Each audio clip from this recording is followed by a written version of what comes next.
Okay, welcome in everyone. We're trying to sound check.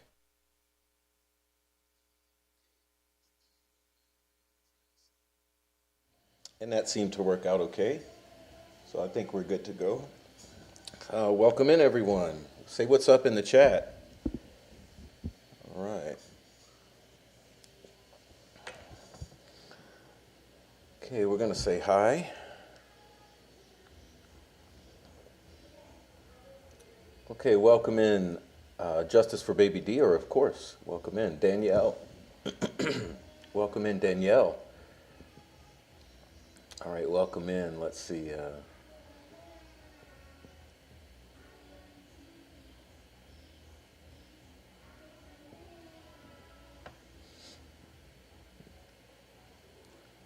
All right, Carol, welcome in. Thanks for coming in, Carol. Oh, French. Welcome in, French. How's everyone doing? Crime and Justice, welcome in. It's good to see you here. Welcome in, Crime and Justice. Okay.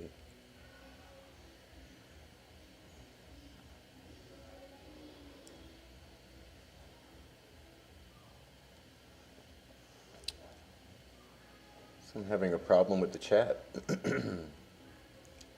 Flower Girl, welcome in.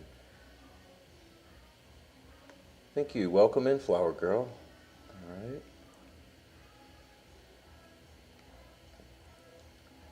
Found me finally. Interesting. Thank you, Crime and Justice. Welcome, Crime and Justice, who also helps me keep DeOrr's story alive. Perfect. Thank you, Crime and Justice. Yes, we do have to fight. Nice to meet you. Okay. Yeah, you guys get your snacks and your drinks. Thank you so much. And thank you for sharing it. Everyone who shares it and hits a like, thank you for hitting a like. Appreciate it. Amy, welcome in. Hey, Amy. Thank you, Justice for Baby DeOrr, and welcome, Crime and Justice. Exactly. All right, welcome in, ABCs. I'll stick with that, ABCs. Welcome in. All right, Justice says, crime, you've been a huge help to the case. You, Doug, and now Prof. Whoa. And Kiwi is also in the house. Welcome in, Kiwi, Bridget. Good to see you come in. All right. Thank you guys for joining. And ABCs, thank you for saying hello. Okay, Brianne Woolley says, I'm here. Welcome in, Brianne. All right, welcome to the channel.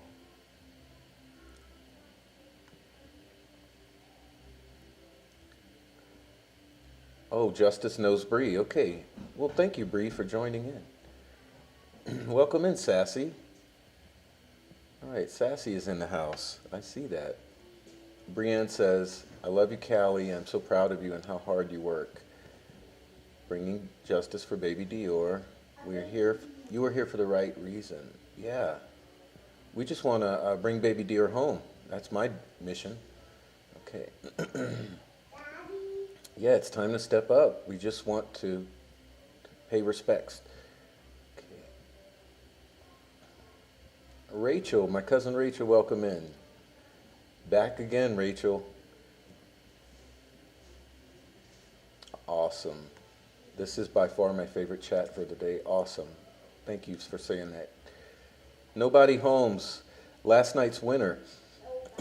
Welcome in, Nobody. I'm so glad we got you, Nobody.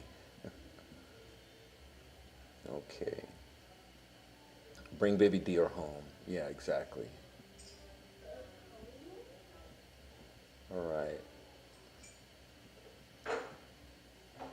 Yeah, that's what I was saying to Nobody. Congrats for her win. Thank you for saying the music is relaxing. That's the point. I like to relax before we get started. We can all just chill out and enjoy and have a snack and sit down. All right. Justice says, sorry nobody got your email, forgot to reply. Awesome. That's what I do every day. I forget to reply. Yeah, I play live. I play it in real time. So I just did that for you guys in real time.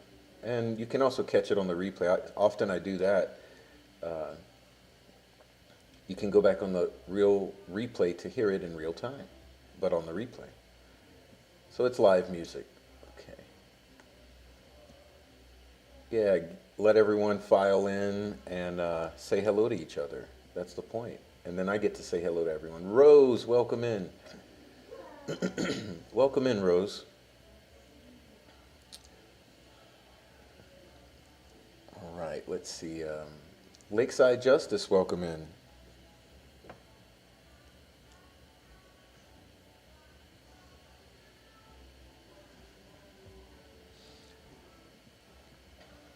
Nancy Drew 101, welcome in. Nice to see everyone. Don't know how long I'll last, but listening. Praying for the case to be solved. So are we. And thank you for joining in, Nancy. Nancy Drew is listening. Okay. Oh, you watched it on the replay? Did you see baby Prof? Little Prof looked at all of the users I had lined up, and he pointed right at you, nobody. But he might have just liked your little robot. Who knows what Little Prof was thinking?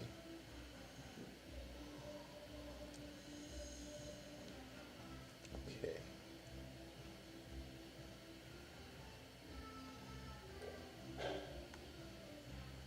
All right, let's see. Danielle, thank you for helping out. Lakeside. Okay, Frenchie says audio is good. Awesome. Thanks for helping out, French. I can't keep up with the chat. I wish I saw that in real time. All right. Yeah, I'm always 10 minutes behind. Okay. Okay, Manny Ibarra from Idaho Falls tuning in. Is that right? Well, welcome in, Manny. Welcome in, Manny. We appreciate you tuning in and being here and your presence in the chat. We'll get to know you. All right. Yeah, just hit the like, please. K West says it's hello chat, hello Prof. It's like 3:47 a.m. my guy, so I'll probably crash, but liked and listening. All right. Good night, K West. Super late or super early? Welcome in, True Crime Skeptic. Welcome in. Back from your extended break, I see. Okay. Oh yeah, Lakeside's posting the Buy Me a Coffee if you want to contribute to the channel.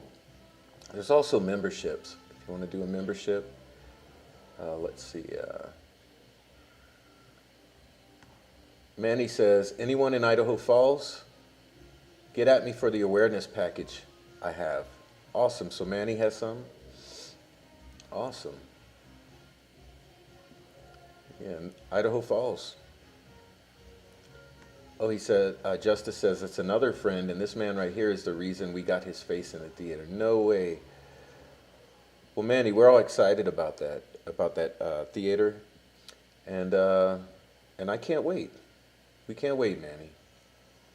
Thanks for making that happen. It is a Prof trademark, the bad elevator music. But I like it. Looking forward to hearing more about Baby DeOrr. Well, that's our goal tonight. We're going to talk. Okay. K West. Anthony France, welcome in. Anthony France in the house. Okay. Welcome in to all the new people joining. It's good to have you here. Exactly. We love all of our chat participants. Because we focus on the chat on this channel. We discuss as a group of people. Okay. You saw Baby Prof, he was so cute when choosing. You think he went for the robot or the yellow? Yeah. I mean, maybe that's a key for you other guys that want Little Prof to choose you. Put a cartoon icon. ABC's has a good chance because she's got the little attitude having emoji. Not hearing it. Prof might choose you next, ABCs. Okay.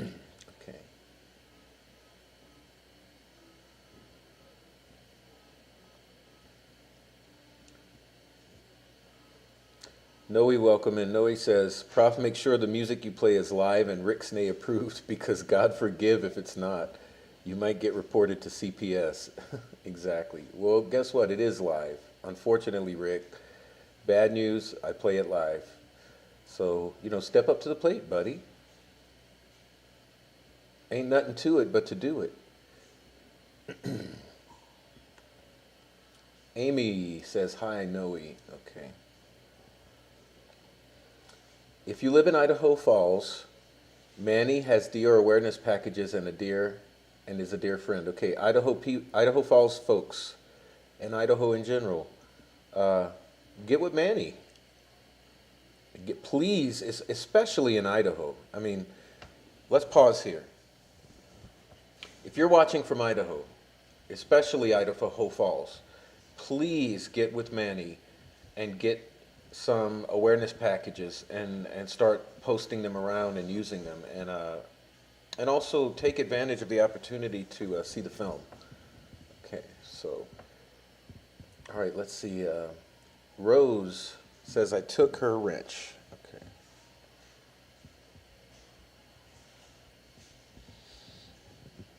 All right, let's see.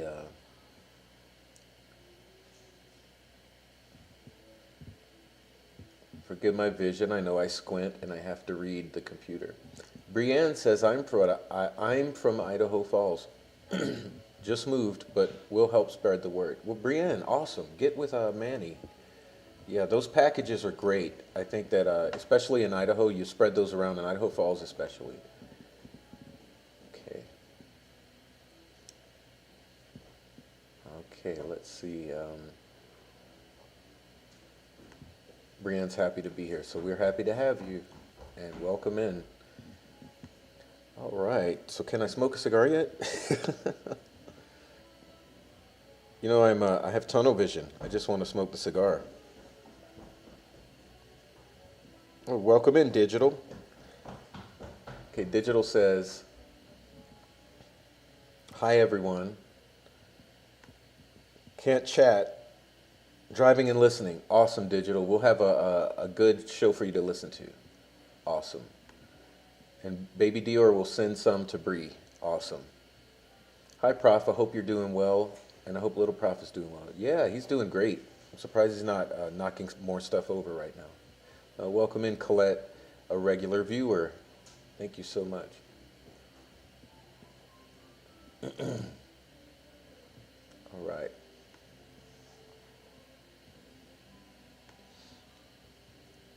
All right. Now I'll get the cigar started because I can't wait. You guys don't realize I'm just waiting all day to light that cigar. Last night it took an hour and a half or an hour and 45 minutes to even get through the roll call, man. It was crazy.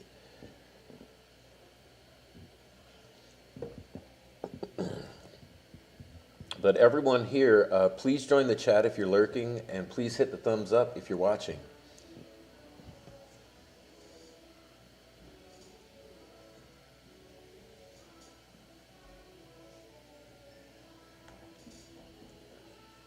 Do you like the Iron Man action figure thing? All right. Yeah, he loves, that's his newest toy. We just got it the other day, so the new toy, oh, that gets slept with. All right, I'm going to spark that bad boy. You're right, K West. It's happening now. So you guys take that opportunity, hit the like and share.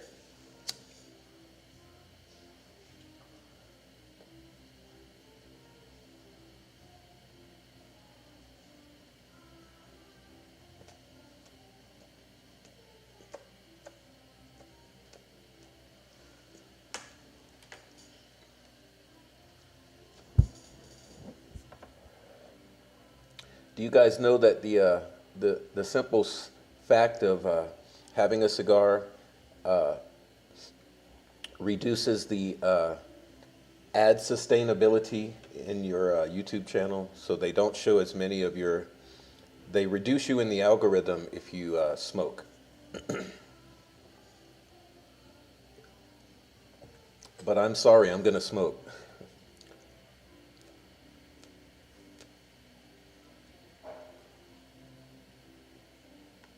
even if it means they're pushing me down in the algorithm. Yeah, it's crazy. We also can't say murders, and I always say about the Delphi murders. So, pretty much every video they're going to strike down in the algorithm. All right, guys, thank you so much. Thank you for liking. And YouTube does have wonky rules, yeah. But, they don't enforce them. I mean, they just enforce the algorithm, but as far as all the catfishing and all the shit, they don't change that. And the spoofing and the fraudulent copyright strikes, they don't address that part of it. But they definitely address the the pushing you down in the algorithm if you're doing and saying things that aren't appropriate for advertisers. Hey, bud.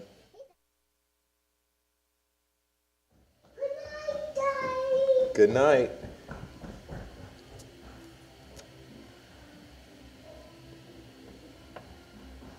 Smoking is an adult activity, not a criminal activity.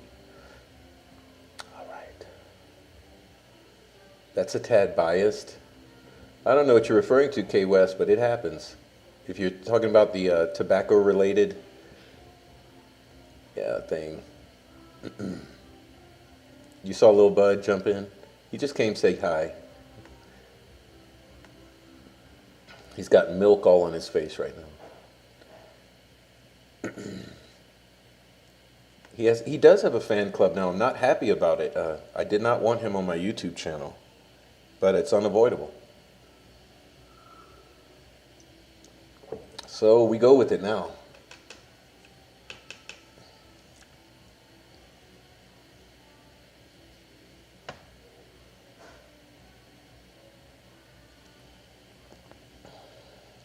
All right, guys, so we won't be too long before we're headstrong into it.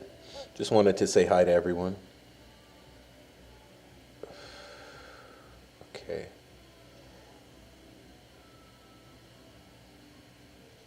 Let's see if I get...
Yeah, Little Prof has a whole fan club. It's amazing.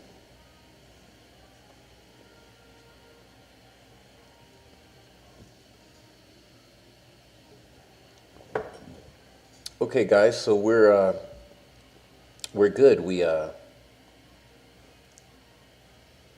made it through the roll call,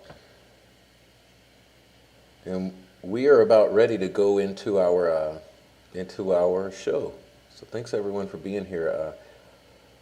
Let me get the Colette says hi, Nobody Holmes. Welcome and hi. Okay. All right, let me I'm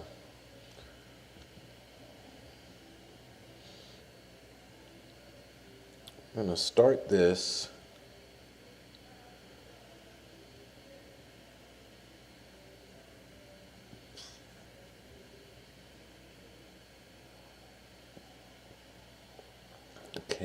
go to, so going here. All right, so I think we're ready to get started. So give me a moment. I'm going to transition, and we'll bring Callie in. So give me one moment.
Okay, we are back with Callie. Let's do a sound check. Welcome in, Callie. Hello, hello.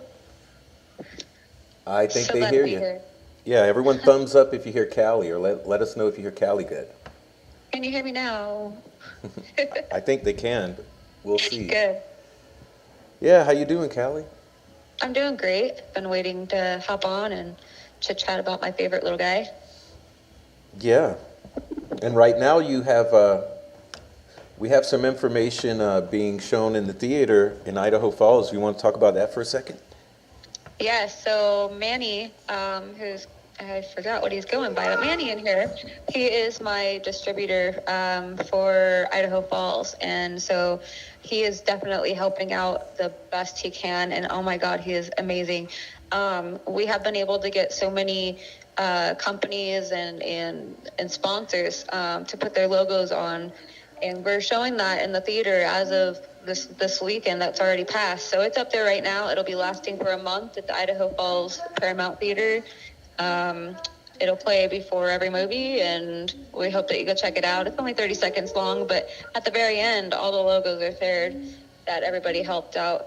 So I'm pretty excited that it made it to the theater, and thanks to Manny that happened. Awesome, and it's spreading awareness there in Ground Zero, pretty much. That's awesome. Absolutely, yeah. And so now with him on board and being over there in the Idaho Falls area, which is where it all actually takes place, we're going to do our best to continue doing other things and getting the word out. Awesome. I think Oh, everyone's happy Aiden. about that. Look at it. Okay. Yeah, fantastic. So that'll help spread awareness down in an important location. That's for Yeah, sure. absolutely. It's like the heart of everywhere. Yeah. Brienne's account says this is Aiden. Hi, Aiden. He's so Okay. cute. That I is miss him. awesome, says Crime and Justice. And Silverado says, great. Amy, great idea. Yeah.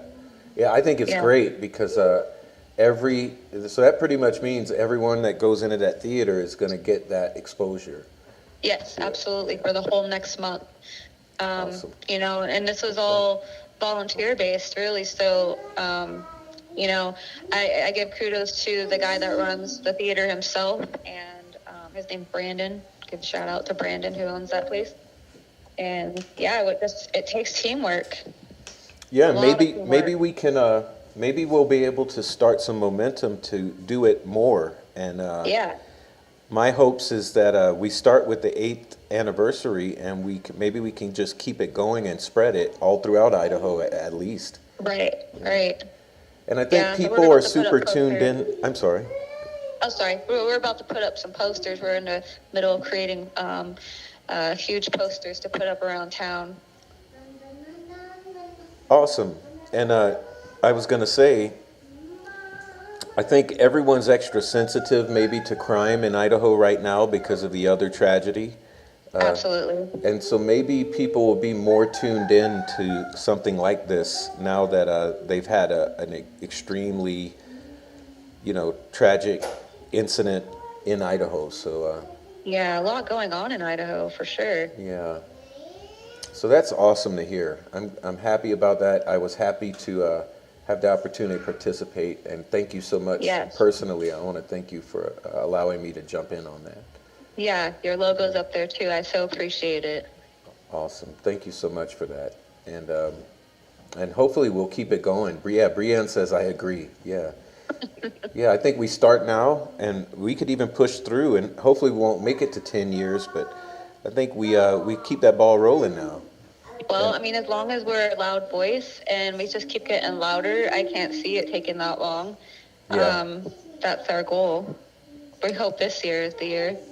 And I want to double down on the thanks to Manny again for helping with that as well. Manny, that was I think that's awesome that you helped facilitate that. So thanks, A Manny. lot of work, yeah, Yeah. a lot of work.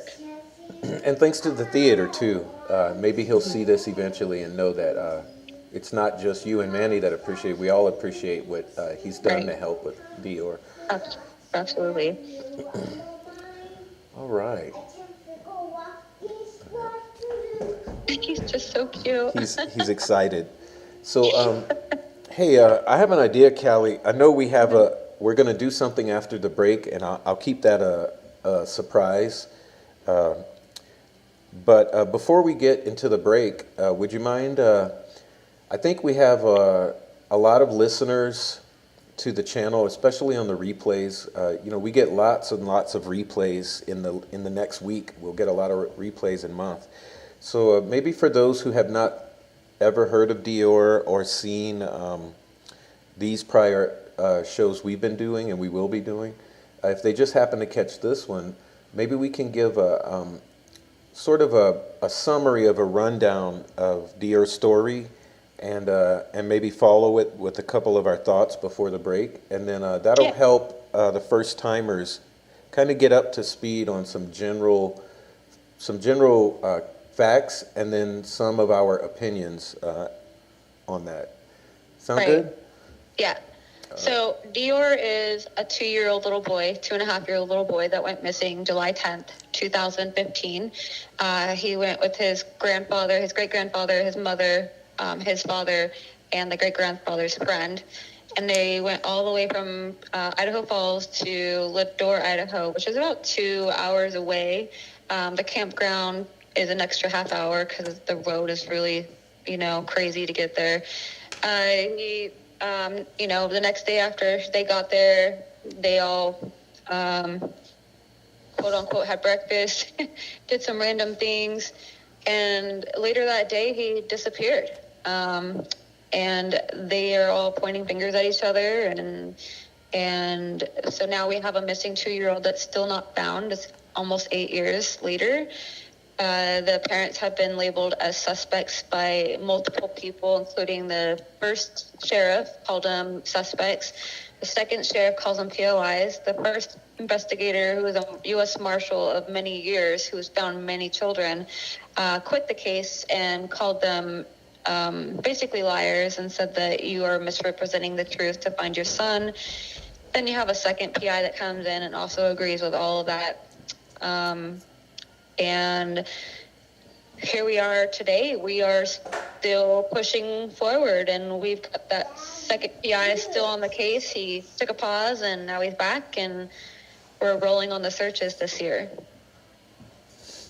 Yeah, so there's going to be a flurry activity later this summer where we have a bunch of people that are very smart going to be returning to the scene and doing some work. And we know that Mr. Klein is actively still involved in the case, and that's important because he probably holds more than anyone other than the sheriff.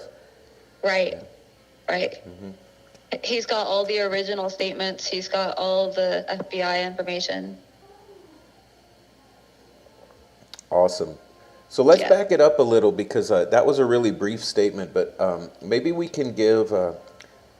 Let's give let's give the parents' narrative and the grandfather and Isaac, who is the grandfather's friend. So there's four. So we got four individuals and the baby that show up at the campground, right, to have a camping experience of a couple days. And so what happens is the next morning they wake up, they get the day started with breakfast, right? And there's some inconsistencies in the stories about what happens from breakfast forward. But what we know is that there's an allegation that breakfasts are made, and then some work is being done on a vehicle, and then suddenly the mother claims that she's in bad need of feminine hygiene products. And so allegedly the father, the mother, and the 2-year-old baby allegedly take off in the vehicle to go to town to grab some essential items. So would you like to take it from them, maybe heading on into Lador? Well, it's about a 40-minute drive. It's a 7-mile, really rough terrain road. So they're there to get tampons for the mother who says she needs to go right away to town. And so they get to the store. However, when they arrived at the store, it was more important for the dad to get gas and not have the mom get tampons. And so their gas pumps weren't working apparently, and so was a couple of other gas stations weren't working. Drove around for about an hour, got lost in this town of 20 people, and they finally made it to get gas. They pull up, this guy is pumping, but he never saw DeOrr in the back seat. He saw the car seat, he saw a cooler in the back of the truck, but nothing else. So Dad claims he's talked to this redhead guy. Sorry if anybody's a redhead. I have nothing against you. But he claims that it's a redhead that he talked to for 45 minutes. And then eventually they make it back to the store. It's been about 2 hours now that Jessica, the mother, has been bleeding out. She didn't bring anything with her. At first I wasn't sure, but it has been clarified through her own statements that she had nothing with her, that it was an emergency. So 2 hours later, they get to the store. She says that baby DeOrr was running around, flirting with the cashier and all of that. No one saw the baby. There's no cameras in town anywhere because it's just really old, and I don't think anything bad ever happens there. They both take responsibility of taking him out of the car and putting him in the car. They did have receipts. We just looked at them today. They're 6 minutes apart, a total of about $45 worth of stuff that they got. But they have 2 receipts. The first receipt didn't have any tampons on it. It wasn't until 6 minutes later that the tampons were purchased. They were back to back, and there was no other people kind of in the store before and after. It was kind of a dead town. However, the dad did say that he chatted with another redheaded person for 45 minutes in the store. To me, this is claiming alibis and making time, suspended so you can say this is what I did, all this time. But they come back. They go back to the campground, Um, and, you know, supposedly Isaac, the grandfather's friend, says that he saw him, but we're really not sure about that. We're still trying to figure that out if it's truthful or not. But however, Isaac has been the only one that has been consistent in his statements. And he swears that baby DeOrr had made it back from the trip. Yes, So we get but back to, okay, yep. but let me stop there because at the same time, though, Isaac, that's where I start to question Isaac's rendition because things start not making sense with this trip. Okay, Right. and Isaac has also slipped up possibly, and he has said the word accident multiple times. Right. So Oh, and by the way, I just saw a comment that dad said he needed gas so bad, diesel. However, he only topped it off. He only spent $20 worth of gas money to top it off. So there wasn't like it was an emergency. He claims that his gas gauge was broken. So maybe that's why he just wanted to top it off. But it wasn't a lot. okay, and let's back up also to this particular receipt that included the female products. Would you read down that receipt and describe the various purchases of female products for us? Because I want All right. our listeners, yeah, put it down, please. I want our listeners to understand this receipt, and I find it a little unusual. And I know the ladies in the house may want to chime in on that, but the first thing is that they don't go to get these products right away. The first they No. stop at to get fuel, okay, and But they were at then the store. They did stop at the store where they had these things first, but he refused to get any help with you know, for the tampons. It was gas. Gas was more important. and then they get the gas, then they go and make these purchases. And the Yeah. funniest thing to me, if those products were such an emergency, why don't you get those immediately? But we'll get back to that. But at this point, could you describe that receipt that includes Yeah. the various packages of female I'm products? going to go down both receipts just in case it was, you know, other people want to know about it. So these two receipts are back to back and they are 6 minutes apart. The first one is at 12:18 p.m. They get an Arizona green tea. They get a 12-pack of Coca-Cola. They get Krispy Kremes, a Rockstar energy drink for the dad, a car adapter, and some JoJo's. JoJo's have been mentioned. So that totals to about $22. So then you have 6 minutes later, what is it? No, am I thinking right? Yeah, 6 minutes later. So this is at 12:24. Tampax Pearl, which is the same, Tampax Pearl, Swedish Fish, Tampax Super Plus Absorbent C tampons, Charleston Chew, chocolatey something, Sour Patch Kids, Swedish Fish, Mountain Idaho Spud Bites, and Snickers Minis. And that totaled about $20 as well. Okay, let's back that up. The packages of tampons in particular, can you describe each one in detail? Yeah, Tampax Pearl.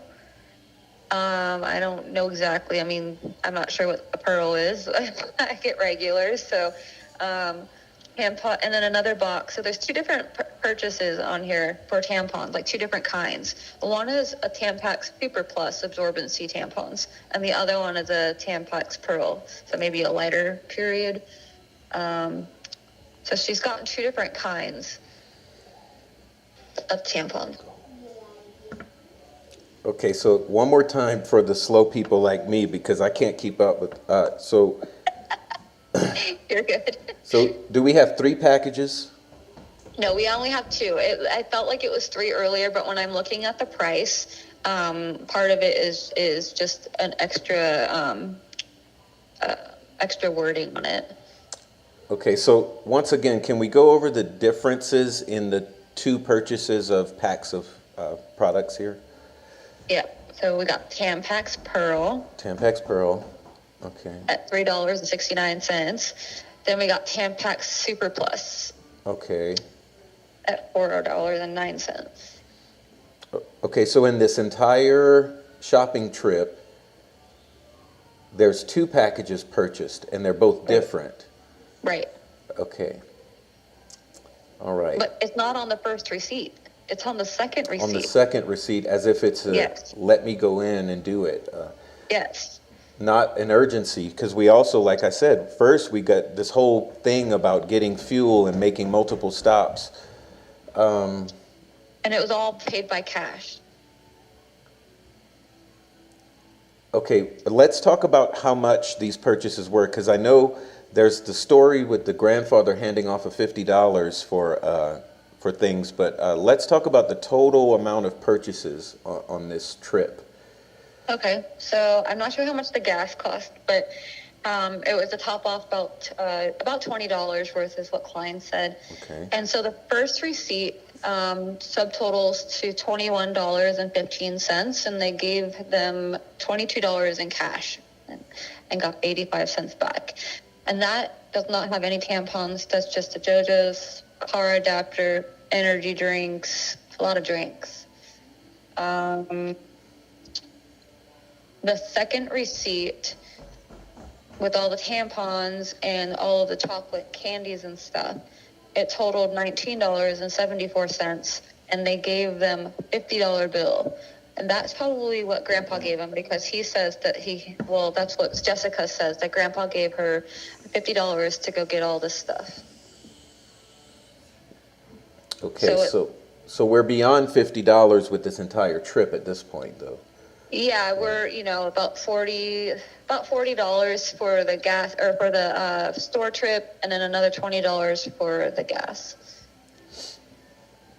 Okay, and maybe you can also go back over these multiple stops searching for various places, because I know it's chaos. It's like they go into town and there's all of these fucking stops in attempting to get fuel. So, it makes me think the tampons are not the priority here. No. So. Because if it was something to do with, let's just say an injury or something, you would assume that would be ASAP, not gas first, and you would also put it on the first receipt, not the second. So it doesn't appear to be, in my opinion, any longer like a wound healing thing, which is possible. Because if you were really trying to heal a wound with a tampon absorbing, an area, you wouldn't put gas first on your list. Yeah. So they go into town. First, they can't find diesel, right? So they make several stops seeking out this diesel. Yeah. Do you want to tell that? So I want the listeners to understand the urgency for this diesel and the multiple, the extreme confusion. And then I'll let you talk on that. But I also think it's odd that there's these alleged 45-minute conversations at various stops with the same type of redhead. Yes, and some of this stuff is actually in a recorded call that cannot be shared, but it's something that I know and have. Bree. And so as far as the gas station, it was so important. Get gas. So they went to the stage stop to get fuel, because they have pumps there. That was down. So then they go across the street. That was down. Then they got directions to go to Peterson Welding, I think. Don't quote me on that. And so they got lost looking for that for about an hour. They got lost for about an hour. If you were looking at an overview of DeOrr and looking down, you might see 3 or 4 main buildings and several trailers, and that's approximately all you see. So they got lost for an hour. And then they found this gas station guy, and they claimed that he saw DeOrr and talked to him and all that. This guy did not see DeOrr. He saw the car seat, and that was it. After the gas, they finally got gas. They finally go to the stage stop, and even more stuff goes, So here's baby flirting with the cashier that the cashier does not remember. Then Bernal goes on and saying that the baby was... there was a semi-truck, a Budweiser guy, and, because he likes to drive semis, DeOrr would like semis. So supposedly this guy put DeOrr on his lap in the truck and was having a great old time. Here's the problem. That guy was tracked down He did not have baby DeOrr in his truck. Had he had baby DeOrr in his truck, he would have gotten fired as well. He doesn't park in the front, he parks in the back. So, and the actual company that Vernal has listed was no longer in service for like the past 3 years prior to that. So there's a lot of, everybody saw DeOrr, but no one saw DeOrr. Yeah, that's a lot of that. And this town, there's no way you're getting lost in this town. There's no way.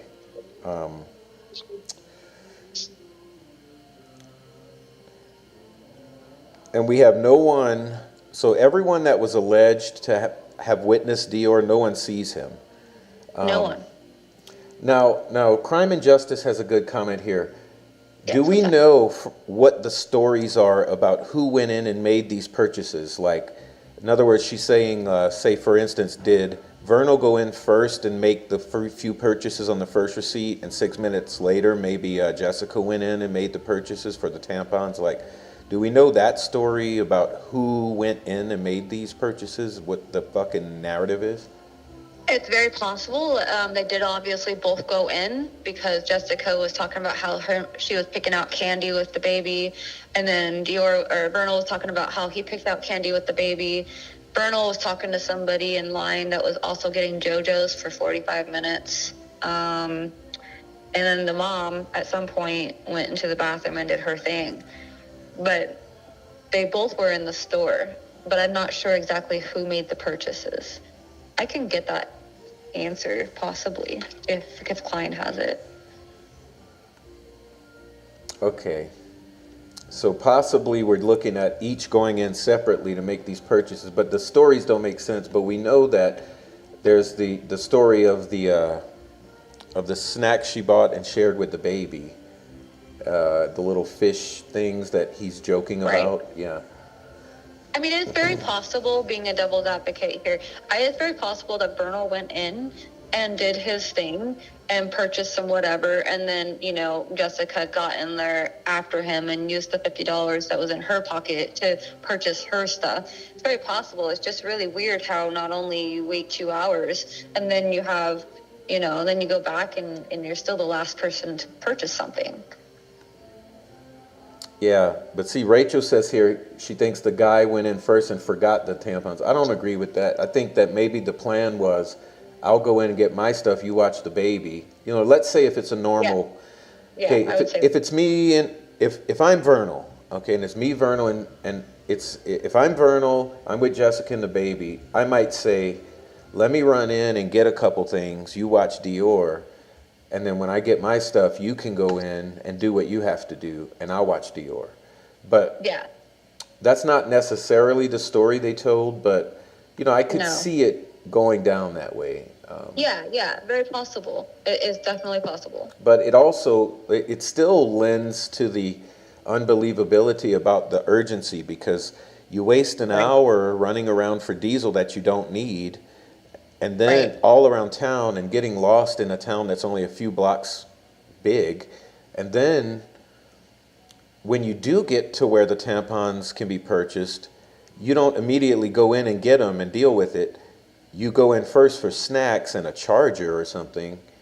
Right. And then 6 minutes later, someone goes in and makes the purchase. So the whole urgency for the female products, it's not ringing true to me at all. It's not at all, because that was the whole purpose of running to town. It wasn't to get gas. It was because she needed, and it was her that stimulated the whole entire trip. Yeah, allegedly. I mean, I would, if my husband said gas is more important, I'd be like, hold your horses, I'm going to get out for a second.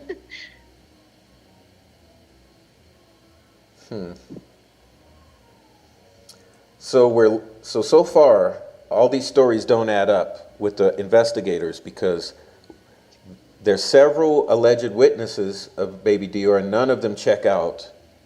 So we have no witnesses of baby DeOrr. No, we have a car seat. We have witnesses of a car seat.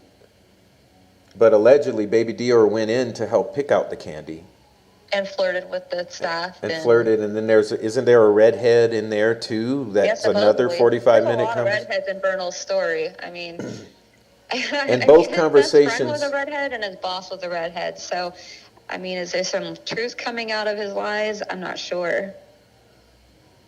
And also, you're not talking about one 45-minute conversation with a redhead and then a separate maybe 5-minute conversation. No. Both of these conversations are extremely long conversations with redheads at random stops in this tiny Right. town. Right. Yeah, it's getting back to one of our previous shows where we discussed this, it's just not adding up, this whole No. shopping trip, and no one sees the No. baby. No, not at all. All right. And there's no cameras, so they picked a really good town to do anything that it was, if this was something that they were trying to cover up, they picked a really good town to do this in. Yeah, I mean, it's a tiny town there. I just don't, it's not. But getting lost, though, I mean, that's embarrassing. I don't know if I could get on public and say I got lost in a town of like 25 people. Crime and Justice says running around for an hour while she's having an Aunt Flo emergency sounds like a lie. Yeah. But also, let's back up. With all of these 45-minute conversations and the hour of getting lost and looking for gas and diesel, how much time is this whole damn trip all of a sudden? All of a sudden, this trip in the tiny town turns out to be how long? Let's see. They leave around approximately. Isaac says they're leaving around noon, but obviously we have a timestamp. So, if they were leaving around noon, I can't see them leaving. I mean, it takes like 45 minutes just to get to town. Then you have an hour to get lost. I mean, were they hypothetically just saying an hour, and it really meant like 15 minutes, and it just felt like an hour? I don't know, but they left sometime after 10:30, and they got back at. According to Jessica's statement, at 1:10 p.m. because Grandpa said to be back by 1. Okay, so this turns into almost a 3-hour trip, almost. Yeah, I mean, that's, if you only need to top off your gas and you didn't have I mean, I do not have anywhere in their timeline that they got gas on the way up there from the night before. And for them to only need $20 in gas, where did they get gas previously? That is a concerning thing to me. Mm-hmm. Yeah, but I've also heard before that they did make a purchase between Idaho Falls. They made a fuel fill up between Idaho Falls and Timber Creek, right? Not gas wise. They did a fill up the tire. They got snacks. Oh, so when they leave with everyone packed up, pulling the camper. Right. We have two vehicles. We have Grandpa's vehicle and Vernal's, right? Right. And so no, we have Grandpa's vehicle and then Vernal's, yes. And there's no fuel stop between Idaho Falls and Timber Creek? So not in my timeline. It's just a fill up for air. That's what the word fill up means. Yeah. Okay, yeah. Yeah.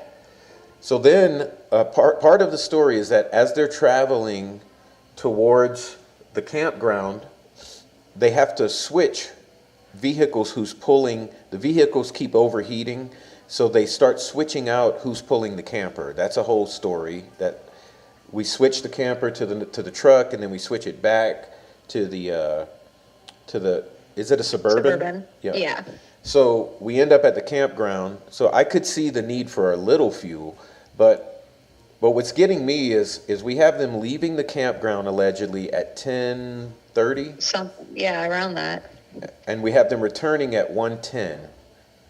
So that's a huge time frame.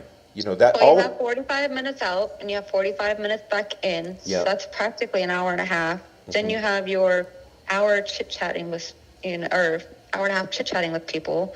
Here's what's concerning to me, and I don't understand it, but Jessica, before she left, she had to tell her mom that she started her period. And then when they got to the store and they got her period stuff, she had to call her mom to let her know that she got her period stuff. What's up with that? It seems like a code to me. It's like, okay, well, it's taken care of. It's, time for you to come up now.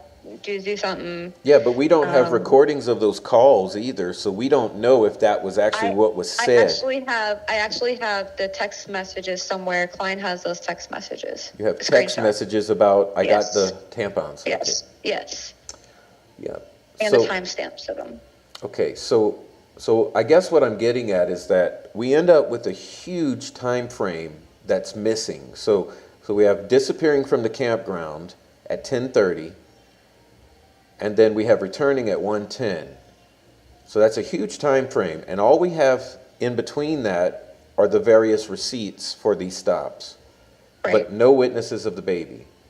No. And the only witness of the baby at the campground is Isaac and Grandpa. Right. Okay. And no, Anna Lizette, they are pulling a camper. It's a camper. But Jessica alleges that she put too much stuff in the rear of the camper, so it made it difficult to pull and it made it sway, because it is true that will happen. You can't load at the rear of anything you're pulling. You should load at the front. So Jessica has this whole story about having to move and redistribute all that weight in the camper back to the front. That's part of the whole getting there and switching vehicles and rearranging the stuff in the camper that she put in the wrong spot. So they're pulling a camper. They're switching between the vehicles. They eventually get to the campground. Of course, we have absolutely no witnesses of them getting there or any of these timelines, because it's just the four. They are their own witnesses about this. And we know eventually we return at 1:10, we get a 911 call from Jessica and from Vernal. Let's talk about the timestamps of the 911. Okay, so the timestamps for 911, Jessica calls at like 2:36. She literally corrects herself, so it's 2:36. Before she called, she actually called her mom. And according to her mom, she was frantic and she couldn't make out anything, so she had to yell at Jessica to be quiet and calm down and talk slower. And so Jessica says then DeOrr is missing. She said, hang up, call 911. So while Vernal and everybody's still in the campground, Jessica picks up the phone and she calls 911. At some point during that call, Vernal hauls down the road. He literally uses the word every time, and it's actually 3 times he goes down, one before, one during, and one after. He hauls down the road to the cattle guard 1.5 miles away to call 911 himself, just in case Jessica couldn't get service. Problem is, they're both heard on the 911 call together, next to each other. And Jessica, while she's on 911, she is talking about how she is emptying her wet pocket contents into the truck, and also how she hopped out of the truck. There's no mentioning of her riding around in the truck. This truck is supposed to be 1.5 miles away from her at this moment. Okay, so what we're getting, though, what rings out to me the most alarming is, why is she wet? She's wet up to the pockets. So did she get in that damn creek? Did the baby go in the creek and she went in after the baby? Like, why is she She soaking? was in the creek looking. Yeah, why is she soaking wet? So let's say what I was getting at here is that we got 1:10 now, okay, the alleged arrival at the campground, all the way to 2:36. So we're starting to get a 10:30 to 2:30 time frame. So now we got 10:30, 11, 12, 1, 2. That's 4 hours. So we know that 10:30 they leave the campground, 2:30 they call 911 approximately. So that's 4 hours now of a gap. So if we're taking the witness statements away, the most we can assume is that there's that 4 hour gap with the little stop in Lador as the middle point. Right. So it's starting to be a huge window of time, in my opinion. Right. So let's check up with the chat. I'm sorry. Let's see. Sassy says, so no one saw the baby at all for the trip? Like the neighbors didn't watch them pack and see DeOrr get into the truck? Okay, no. And no one saw them. And this goes for about 2 days before this whole incident, actually, because what we understand at this point is that on Wednesday, the nursery alleges to have witnessed baby DeOrr, but it could have been Tuesday. They could be mistaken about the Tuesday or Wednesday, but possibly Tuesday, Wednesday, we got a witness of baby DeOrr. Right. For sure Monday, because Monday he was listed to be at his other great-grandfather's. Right. So now we're widening this timeline to approximately Tuesday, Wednesday, all the way to 2:30 on Friday p.m. So it leaves several days. Several days. Crime and Justice says, I'm really questioning if he made it to the campground at all. Well, my mind, Crime and Justice, splits halfway on that. I think if Isaac is lying that the baby was even at the campground, then we don't have the baby at the campground. But maybe Isaac is honest that, yes, the baby was okay at the campground initially. But we know we got 10:30 to 2:30. Right, right. And we also know that the night before, from Jessica writing on Facebook, because in the beginning, the parents were very vocal on Facebook. They did all they could to keep chatting with everybody, but eventually they shut their stuff down because it wasn't getting them anywhere. But Jessica has a screenshot saying that the baby had fallen the night before, between late Thursday, early Friday morning, which puts them about midnight. Yeah, by the fire. By the fire. Carrying the blanket. But Okay. here we are. We get there at 9:30. We set up camp. Isaac gets his tent. Jessica's getting Grandpa's trailer all ready for him to sleep because that's his caregiver. And then the other three, they're gonna sleep in the back of the Suburban. Well, the Grandpa and Isaac decide to go to bed. You know, it seemed like it was pretty fast actually. And let's just say give them an hour, and then you have the parents who are claiming that they're sitting there by the fire, the three of them, just staring at the stars. No mentioning of a fall in their statement. So there is a fall, and it's obviously late to where you have to say late Thursday, early Friday morning. Okay, so I want to stop here and address a comment because I think it's important. Anna says there was a dirty diaper hanging in the tree, allegedly keep away from bears. Well, first on that note, Anna, there's that story. Now, the grandmother, the mother of Jessica, threw that away in a garbage which it could not be retrieved. So we don't know if that was legitimate, first of all. Secondly, if it was a baby's diaper, or if it was grandpa's diaper, or if it was dirty, clean, bloody. So we know nothing about the diaper in the tree. It could all be just... Exactly. Okay. Secondly, she says the grandpa's friend Isaac is considered to be basically trustworthy. I agree. He seems to be the most trustworthy. However, I think he could be misleading in that what happened in the morning. So in other words, Isaac tends to say accident a lot, as if an accident happened out there. And didn't Grandpa even slip a couple times? He says, what's done is done, and when is the funeral? When is the funeral, yeah. Right. You know, so just to be clear with our viewers, I don't speak for Callie. I don't speak for anyone in the chat. I don't speak for Mr. Klein. I don't speak for the sheriffs, obviously. But my opinion is that little DeOrr is deceased, okay? And I think that we're not talking about a disappearance. I think we're talking about a deceased child. Right. Okay, so my goal with this conversation is that Jessica and Vernal allow us to bring baby DeOrr home and give him a proper burial, because it's my belief that baby DeOrr is deceased and that they know his location or what was done with him. So, so this channel's basic stance is that we're just pleading with Jessica and Vernal to please let's make this right and try to have baby DeOrr, properly buried so that there can be a place for him and he's honored in that way. And we are leaning towards these stories that are hinting at there's possibly an accidental death of baby DeOrr. Right. And we also have to mention that there was blood found on the back of the truck where the wheel well is. And so where the blood was found was exactly where DeOrr was playing with the tailpipe. And that wasn't mentioned to law enforcement or in a statement. It wasn't mentioned until a year and a half later to Klein himself that the baby was counting lug nuts and all that stuff.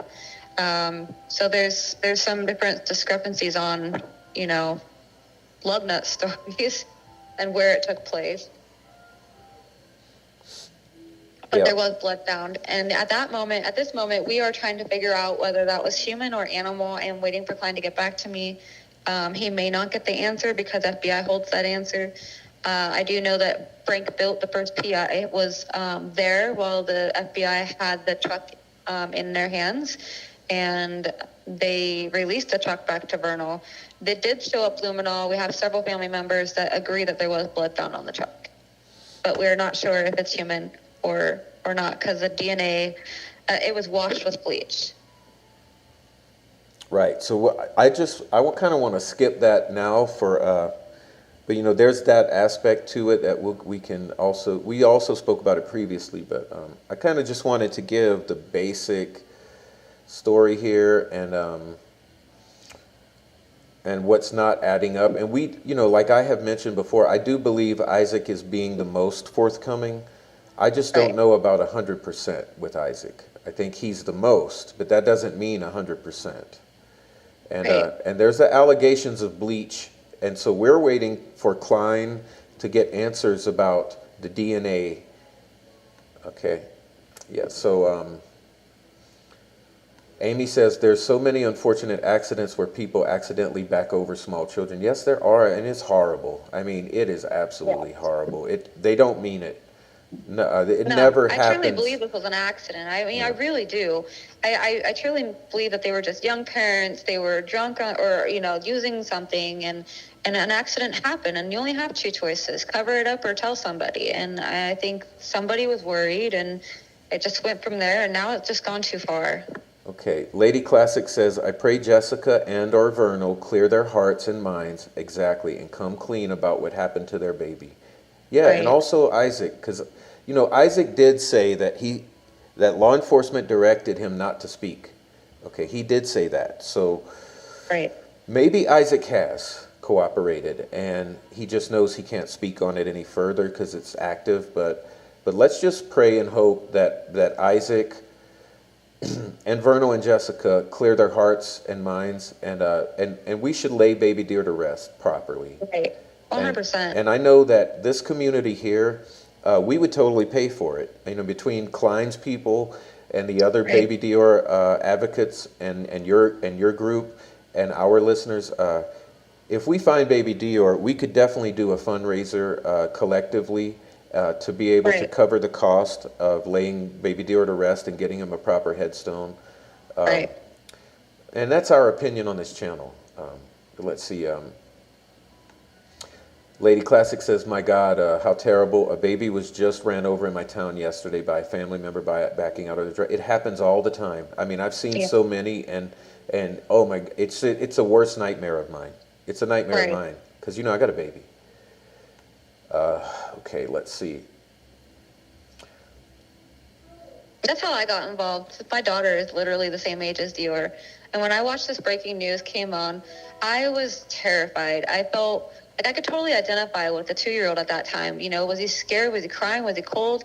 You know, and then over the weekend, I was just like constantly checking up for updates. And then Monday came around with their first interview. And then, I don't know, I just have this great intuition of like, I just didn't feel like they were being honest. And at that point, I literally stuck around to make sure what was happening. And you know, eventually I slowly just grew to where I'm at today. And I'm so glad because there's so many people that are supporters of this little baby, you know, and all of us come together to rally for him. This is definitely it'll be solved someday. Yeah, and I got to say this much. I really do believe it was an accident because of this. You know, I particularly pay attention to body language and human behavior, and I think that it's always gold to have recorded interviews of involved parties. Same with the Delphi case. And honestly, what I believe Jessica is devastated. When I see her, I see a devastated mother, because you cannot fake the pain that she exhibits. When the grief strikes her on camera, it's clear that she's devastated by what happened to her baby. I think a little less so with Vernal, but he's a pretty cold guy in general. His baseline is kind of detached and cold and calm. But Jessica, to me, strikes me as extremely devastated, like a mother would be. And I honestly believe... In her first interview, I see that, but I think over time she's gotten used to harder, what it is. but I got to say that I do believe that Jessica is innocent of any harm to the baby, and I think she's totally heartbroken. And so I'm pleading with Jessica to, we understand, but we think that the best you could do at this point would be Right. to bring baby DeOrr home and let the community take care of paying respects and Right. giving him. It won't cost the family anything because we can handle it. Accidents happen.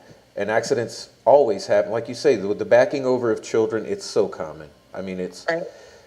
I almost break down. There's one or two that I've seen in the past, and you just feel for the parents because it's not your fault. And with like I say, I think of my little 2 or 3 year old. They disappear in the driveway, and it'd be easy to do that. And so Right. what I do is I'm nervous about it. I'm always double, triple checking, making sure that baby is nowhere. Because I'm extra nervous about backing over a baby. Right. Okay, let's see. Sweet Melissa has a really good comment I missed as far it. I'm as trying the to look for grandmother. that. I am looking for that, and because I saw it, let me grab it, throw it on the screen. Okay, that one there, the grandmother has experience in law enforcement. She got rid of the diaper for a reason. Yeah, Is I don't put that past her. The grandma used to be a oh my gosh, a detention officer, basically, for young people. She got fired for drug use and for misconduct with the inmates. So she does have law enforcement background, and that she did go up there. It's possible that she knew to get rid of it. The diaper doesn't make sense. Yeah, it doesn't make sense that she did that at all. But No, she also not at all. doesn't appear to be completely forthcoming, honestly. But Anna, No. we want to correct Anna again. And Anna, please don't take offense. We just want to clarify some things. Anna says a basic point in the information is that the boy disappeared while Grandpa was watching him. Grandpa was ill. If something happened, maybe family initially protected him. Well, Anna, the thing is that was the first story, and the story has changed. So maybe Right. Callie can elaborate on the story changing, because we want you to understand that the story changed, and all our viewers. Yeah, it's important to know that the story changed because the original story can definitely paint a picture where we can all agree and understand. But if you go in and you hear everything that's in the case, you will hear Jessica throw him under the bus, throw Vernal under the bus, and she will say that Vernal was actually at the truck and did not go fishing with her and Isaac at that time. He stayed by the truck because he hates fishing. He hates camping, and he needed to work on his turbo. So DeOrr never actually left Vernal's side. So Jessica and Isaac ended up showing Jessica where the fish were, and he said that when he looked back, at first Vernal and DeOrr were following him, and then when he looked back, they were no longer following him. And at some point, Isaac slipped, or I don't know if it was slipping, but told the truth that Grandpa was actually in his camper taking a nap. And Grandpa also admits at some point that he was trying to take a nap. So technically, Vernal had DeOrr while everybody was busy by his truck. Right. So when did this story change too? Let's maybe put a pin on that. When did the story change from Grandpa was with the baby to Vernal was with the baby? I want to say when Klein came on board the first time, because he got that out of Jessica, and he was still on the case. So Jessica admits on recording to Caroline Klein that Vernal never went down to the creek with her, and so there is a call between Vernal and Caroline Klein, and Vernal admits that Jessica says this, and then proceeded to, protect himself and stuff like that. And then you have Isaac in his, oh gosh, he's only done I want to say one of the first 4 interviews that he's done. He also admits that Vernal and baby were behind him and then were not. So you have 2 people claiming that Vernal was actually not with them and that baby DeOrr was with Vernal. It's very easy to manipulate. And when was this? We're saying 2018, 19, you think? 17. Oh, 2017. 16 maybe. So this story, That's what I want Anna to start to consider, is that basically a couple years in, the story changes from Grandpa. It's like we move from Grandpa. Right. But Jessica also attempts to sort of slander Isaac and say, Yeah. it's sort of like they're He's a creepy pushing guy. it's like in the first year they were pushing it towards Grandpa and Isaac. And then the story changes. Yeah. Yeah. Anna says the story has changed a lot. And Yeah. the reason why everybody doesn't know the story is because no one's out there telling it. Yeah, so that's what we're doing. Yeah, yeah. Okay. So Kay West says, I have the feeling kind of accident in question is more negligent towards the mother, but I don't know. A friend of mine, Rachel, says, daughter was backed over by a car when pulling out of the driveway. She was 2. She nearly died, had a ton of surgeries on her brain and eyes. Oh, man. There's blood on the truck, but we don't know the results of the testing of it yet, so we're waiting. ACV is one of my best podnas, and he says, very glad you're recovering the case, Prof. Your guest is insanely knowledgeable and passionate about justice for this little guy. Well done. Yes, she is. Very much so. More so than you know, because we haven't even gone into Callie's personal thing, but yeah, Callie is intimately knowledgeable about this. That's why we talk with her. Okay. Yeah, Sassy, what we've said is that the relationship was definitely very, very, very rocky as Right. far as, but he appears to have been, I think he was a willing father. I think the relationship was rocky, and I think there was also various amounts of drug and alcohol abuse among Jessica and Vernal. So, there's a very rocky nature at the time of the accident. The relationship is extremely difficult, and the dad also had no desire to be on this trip. He actually had a whole other plan Camping for the trip planned. weekend. Yeah. Yeah. He had a couple of different things planned for that weekend. Yeah. So let's see. We're going to get to our break now. Let's see. But Anna says, yeah, it's hard to keep up with the changes. Yeah, that's why we're going over, just to sort of be fair and balanced, because we do understand that initially the grandpa was the center of this story, and then it changed to Vernal, and there's lots of inconsistency. So that's why we're just going over the little step-by-step details to try to give us a palette of possibilities from all the stories told.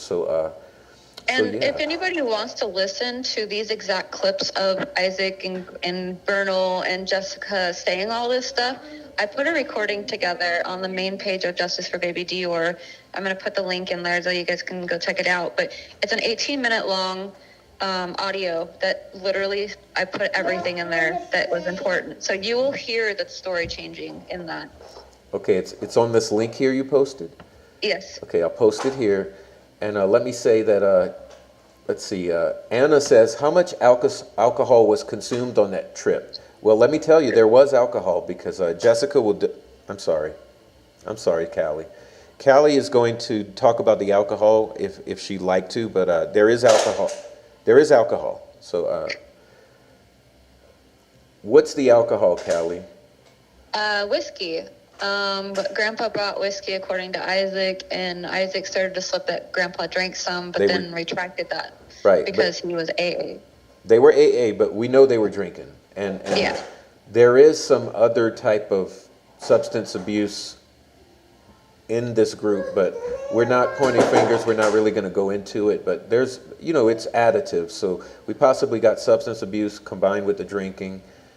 Yeah, you also have Dad, who's a truck driver. So he has a CDL license, and if he was to do anything like accident under alcohol, that's another worry for him. Yeah, and Crime and Justice says, I don't feel like he would intentionally... hold on, please. No.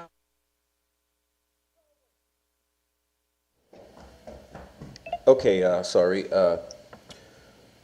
Crime and Justice says, I don't feel like he would intentionally hurt the baby, but an accident I can see. And Absolutely. Yeah, Flower Girl, me too. I mean, with both of these parents, I don't think there's a intentional harm. No. Flower I Girl, love their child. Flower Girl says it's important to learn all about it. That's what I'm saying. You learn the full palette. It's just like Delphi. You learn everything, and then you start to try to organize, okay? All right, let's see. ACV says if a car accident happens while the driver is on dope, there is significant motivation to cover the truth. Well, there you go. I mean, Right, that is right, true, especially if Vernal, he doesn't want to lose his license. right. You know, we know how it goes with truck drivers. Like, they just have a limited, it's tough with the truck drivers. They cannot get into accidents, basically. Right. And we did learn at the, like just earlier this year, that the parents were not living together at the time of this accident. They were Yeah, separated. they were, but for some reason, we know they were sleeping together Right. that very night before and in the back of the Suburban. Right. So, like I'm saying, I think it's just rocky. I think they're on bad times. Maybe the point is, you know, they're trying to work through these problems. I've been there, you know, but all right, let's see. And Anna is throwing randoms out there, but a random fact or comment that Anna's throwing out is marijuana is still illegal in Idaho. A good place to enjoy the herb is deep in the wilderness. Well, that's honestly true. Okay. Brienne says no reason the baby should be missing. Yeah, because I don't think the baby's missing, Brienne. My personal She knows thoughts. that. Yeah. I think Bree knows that. Yeah. But they are terrible parents nowadays, in my opinion. If they're not looking for their son, you know, they're not helping, they're not doing much. I think they should definitely look into their soul and do what's right. Yeah. And Flower Girl's right. As far as the substance abuse, it's always easy to stand on the outside and judge others. It is. It is. You know, so that's what I'm saying. There's drinking, there's drugs, but it doesn't mean it was a part of this, but it could have. You know, the possibility exists. If they were a little tore up, you're not as conscious of where the baby is, and an accident can happen. Right. You know, and there's also the possibility the baby went into the water. You know, an accidental drowning is highly likely, in my opinion. That hasn't been ruled out whatsoever. Right. All right, so I think we reached a point where it's break time, Callie. I apologize for making me No worries. for making you hold. Nope, you're fine. Yeah, so we're going to go into break now, and we'll do a 5 to 7 minute break. You know, we take a short break, but when we come back, we're going to do a really good, we're going to do something good for you guys. So we'll do that. So let's take the break now. I'll leave it with ACV saying the parents were separated when DeOrr went missing. Yes. Yes, you mean the relationship? Yeah, the relationship is in a separation state, but also they're physically separated in this narrative. No matter Right. if they're putting it on the baby being with the grandpa or the baby being with the dad, in this story, the one thing that hasn't changed is they're both separate. Right. You know, but at the 911 call, we're leaning towards that they're together, Right. which they allege they're separate. So there's some conflicting things about the 911 being separate or together, but at the time the baby drops off of the face of the earth, the story has remained that they are separate. Okay. All right. So yeah, thanks ACV. Knocking it out of the park as usual. All right. All right, guys, so we're getting a break. Take the opportunity to stretch your legs, guys. Please take that opportunity to stretch your legs. Okay? And if you haven't snacked yet, make sure you get a snack. Yeah, get the snack. So we'll do our 5 minute break. Refresh yourself, and we'll be right back with Callie.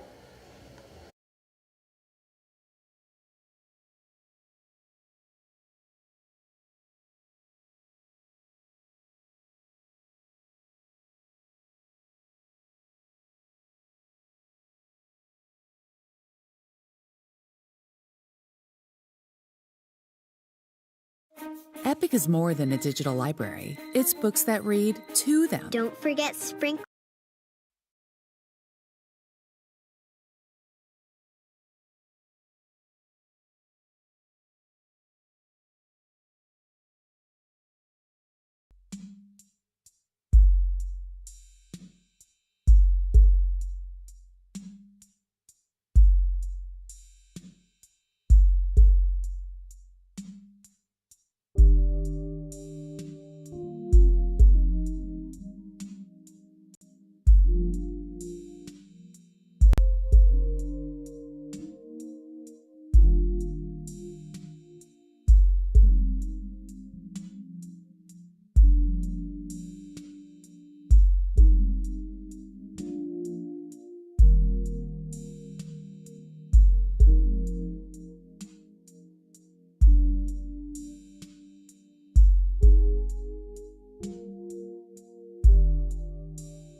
Okay, welcome back, everyone. Is our mic working? All right. Let's see. Chime in the chat if the mic is working. I'm trying to pull up something to read.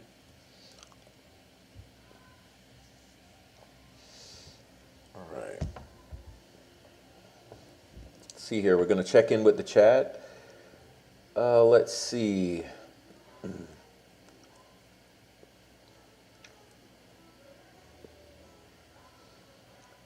All right.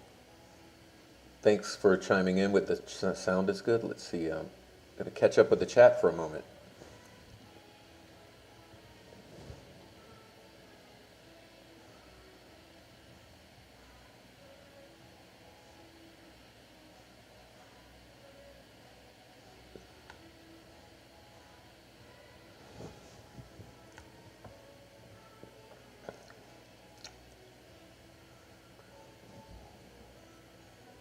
Okay, Anthony France says, no Klondike bar, no Klondike bars, guy. Nope, nope. No migraines, no headaches, no ice cream headaches. Nope, nope, nope. Yeah, ACV, lots of details. All right. All right, let's see. Yeah, no brain freeze is needed, Anthony. Thank you.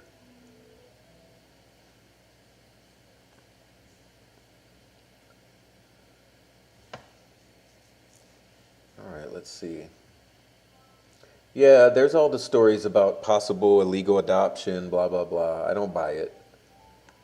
Jessica appears to be showing real grief as if she's lost her child. All right. Thank you, Silverado, for the music compliments. All right, let's see.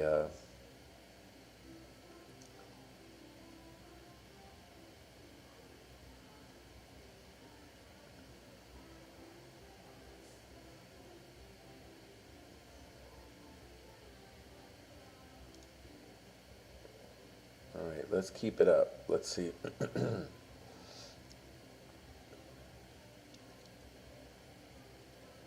Flower Girl says, no one is perfect. Yeah, ain't that the truth? Like one of my old buddies used to say, everybody got a thing. That's what spins me up. It's easy to stand behind a screen and throw shit in people's faces, then turn and run and pretend it wasn't you. Yeah, and they're doing it now. I'm over it and I'm not afraid to say it. Awesome. Yeah. Over it. Okay, let's see.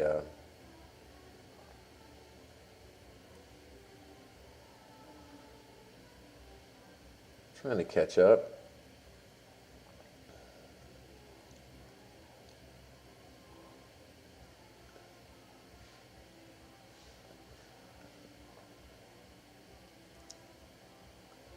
Sassy says someone timed her out and it's probably fur baby daddy, her boyfriend. Maybe so. Maybe so, Sassy. You and fur baby daddy deal with your whatever your thing is. Deal with it. All right. Hey, thank you, ACV. I told you guys, ACV is off the charts. That guy is unpredictable. Thank you so much, ACV, for the super chat. ACV says, Callie, you are an inspiration. Thank you for your dedication here. Thank you so much. Callie's joining us in about 1 minute, so she will be right here. You know she appreciates it because she's so passionate about baby DeOrr. Okay. Sassy says, "Yep, getting married, getting married." Dee dee dee dee dee dee. Yep, getting married. You guys are something else. It happened in my chat. Remember, invite me to the wedding. I'll be in the wedding. All right, ACV. Thanks a lot, dude. Okay, now your mind is really going to be blown now. So our surprise for you here is we're going to read through now. I don't know if you remember in a previous episode we read through Jessica's handwritten statement about the events of that day. All right. So momentarily we'll bring Callie back and we'll read through Vernal's handwritten statement, and then we'll discuss it. Okay. So we're gonna hit it up right now. All right. Nobody says what up, ACV. Yeah, party. I can be best man, Sassy. I'll be best man. But I want to walk the bride. I'd rather walk you down the aisle, Sassy. All right, let's see. Anthony says, "Thanks, Callie. Enjoy your perspective and your knowledge." Awesome. Fur baby daddy's blushing. Okay, because of the love. You guys got that chat love. All right.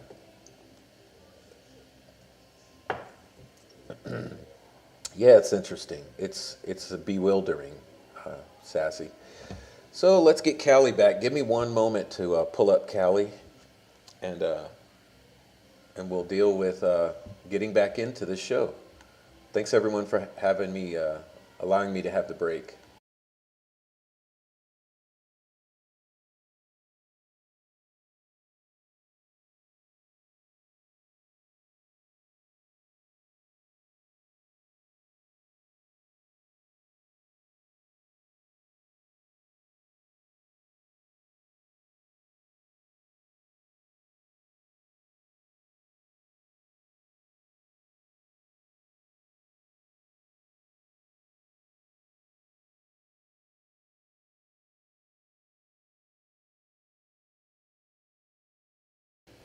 All right, welcome back, Callie. Welcome back. Oh, welcome. Thanks for having me back. Callie of Justice for Baby DeOrr, back in the house. Everyone loves you in the chat, Callie. It's been amazing. ACV, I think it's his first time experiencing you, so he's awesome. I appreciated it. Yeah. Look, everyone wants to be in the wedding party for Sassy and Fur Baby Daddy. So. A wedding party? That sounds fun. Yeah. They have this little love thing happening in the chat. I love it. Okay, so let's get started. This is the letter. Do we know the date this was written, or do we have context for when this was written, Callie? I don't. They did a statement with law enforcement, and they also did a statement with clients. So I'm not sure which one this is really from. Okay, but this is a handwritten narrative, just like we had from Jessica. Right. And it's on justiceforbabydeorr.com. If you're interested in reading this yourself, it's all on justiceforbabydeorr.com. So here is posted Jessica's and Vernal's handwritten statements of the narrative. And this is under facts, okay, and info on justiceforbabydeorr.com. Okay, so here we go. We're going to say it. We're going to go get started. It says, let me put your link up again. Could you put your link up again, and I'll put it on the screen so they can look at it while we read? Absolutely. Hold on. Let's go to Justice for Baby DeOrr facts and info. All right. I'll put that on the screen for you guys. This is where you can find this to see it for yourself. There you go. All right. Callie's a multitasker here. I am. You should see me. Oh my God, how many devices you got open? Okay. 3. Yeah, same. Okay, so look, on July 10th, I woke up. So we're talking about July 10th of 2015, right? Yeah, see, he starts July 10th. Jessica starts July 8th. Right, okay. So July 10th, I woke up in Bob's Suburban that Jessica and my son and I had stayed in for the night. I woke up later than Jessica, and my son it was around 8 a.m. Oh, I see what he says. I woke up later than Jessica and my son. So basically, he's saying that Jessica and little DeOrr woke up first. So he woke up, it was around 8 a.m. I got up and everyone was around the fire pit. Bob, Isaac, Jessica, and my son. I got out and offered to start cooking breakfast. So this means breakfast hasn't started yet. Right. All right.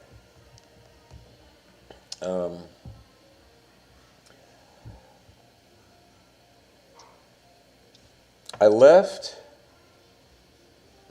No. Oh, this is hard to read. I kept having to Oh, remind Jessica. I kept having to remind Jessica to keep a hold of little DeOrr. He wanted to be with me, but I didn't want him by the fire pit. Okay. We ate and sat. So he skips over the cooking. So basically, he's telling Jessica keep him from the fire pit while he cooks in this story. Okay. Right. We ate and sat around the campfire talking about the day my son was playing with the family dog Missy by my truck, and my son was wanting to untie the dog. She was tied up because she kept trying to bite Isaac. I don't Okay, see that. I messed that up. He says, no, I didn't mess it up. This doesn't make sense because what he's saying is that he's talking about the day that the dog's tied up and the dog's trying to bite Isaac. But supposedly, what day is that? Because this is our first time with Isaac. Okay. We all I think stayed. he forgets a lot of periods. Okay, So, we all like, talking, yeah. we all stayed and around camp.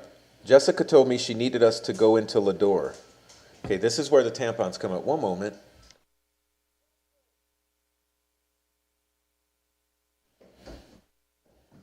Okay.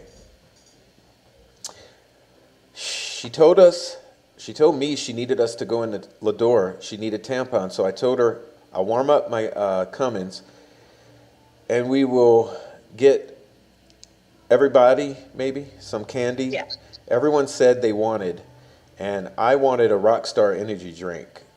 So we loaded my son and buckled him in his car seat. Bob said to try and be back by 11 a.m.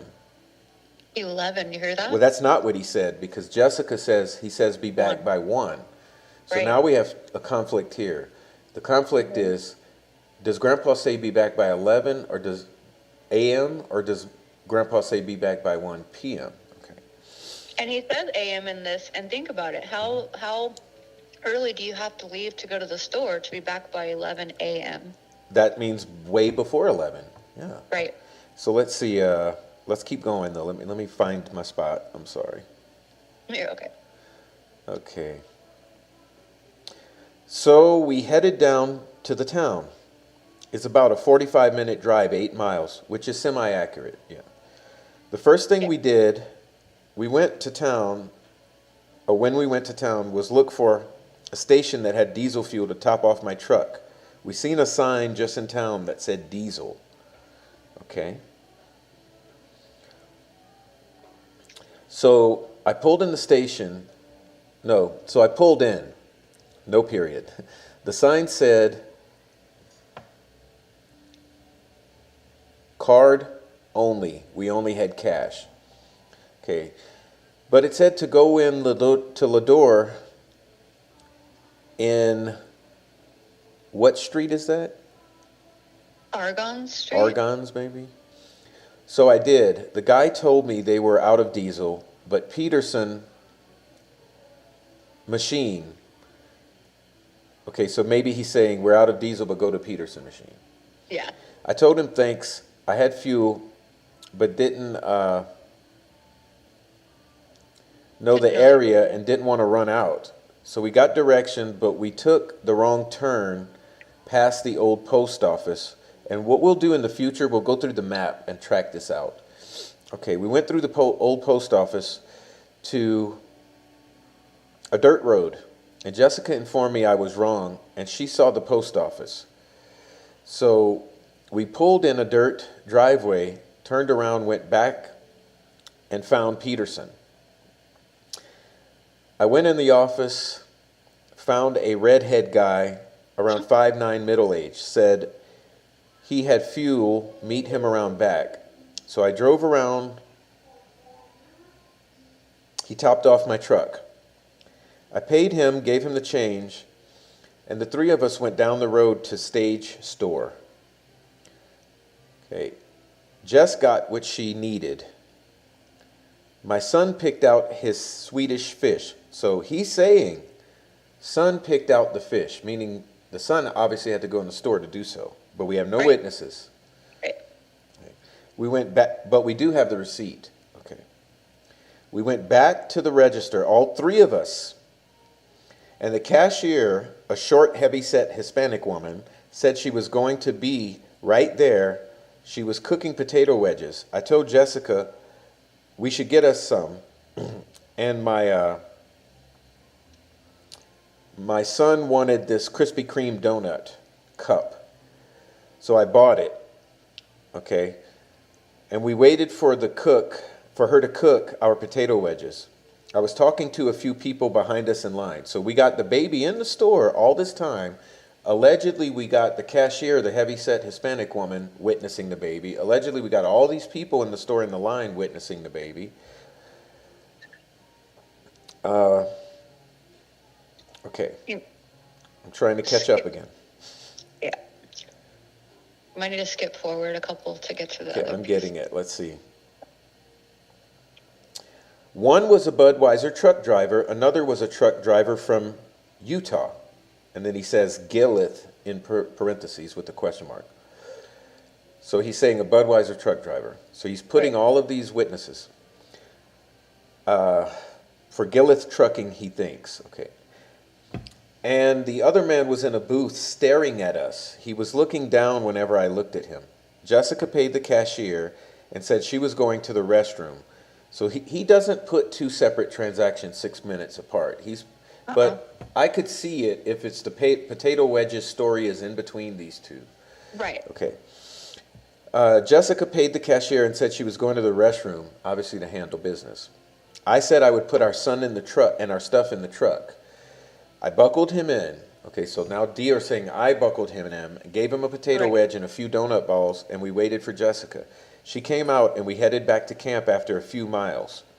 Okay, Goob, who he calls baby DeOrr, Goob, my son, asked for his fishes. Jessica opened the bag and gave it to him. He and I were teasing each other and laughing. That's somewhere where Jessica and Big DeOrr's story lines up, okay? We pulled up to camp, and Bob and Isaac were just pulling in. So what does that mean? Where did Bob and Isaac go in the Suburban? Some people think that Isaac and Bob actually showed up Friday, but it is saying Jessica does say that they went to the reservoir to fish. However, they don't say that they caught fish in the reservoir. They caught it in the creek. And the reservoir, though, is not a far drive. I mean, you could see from the...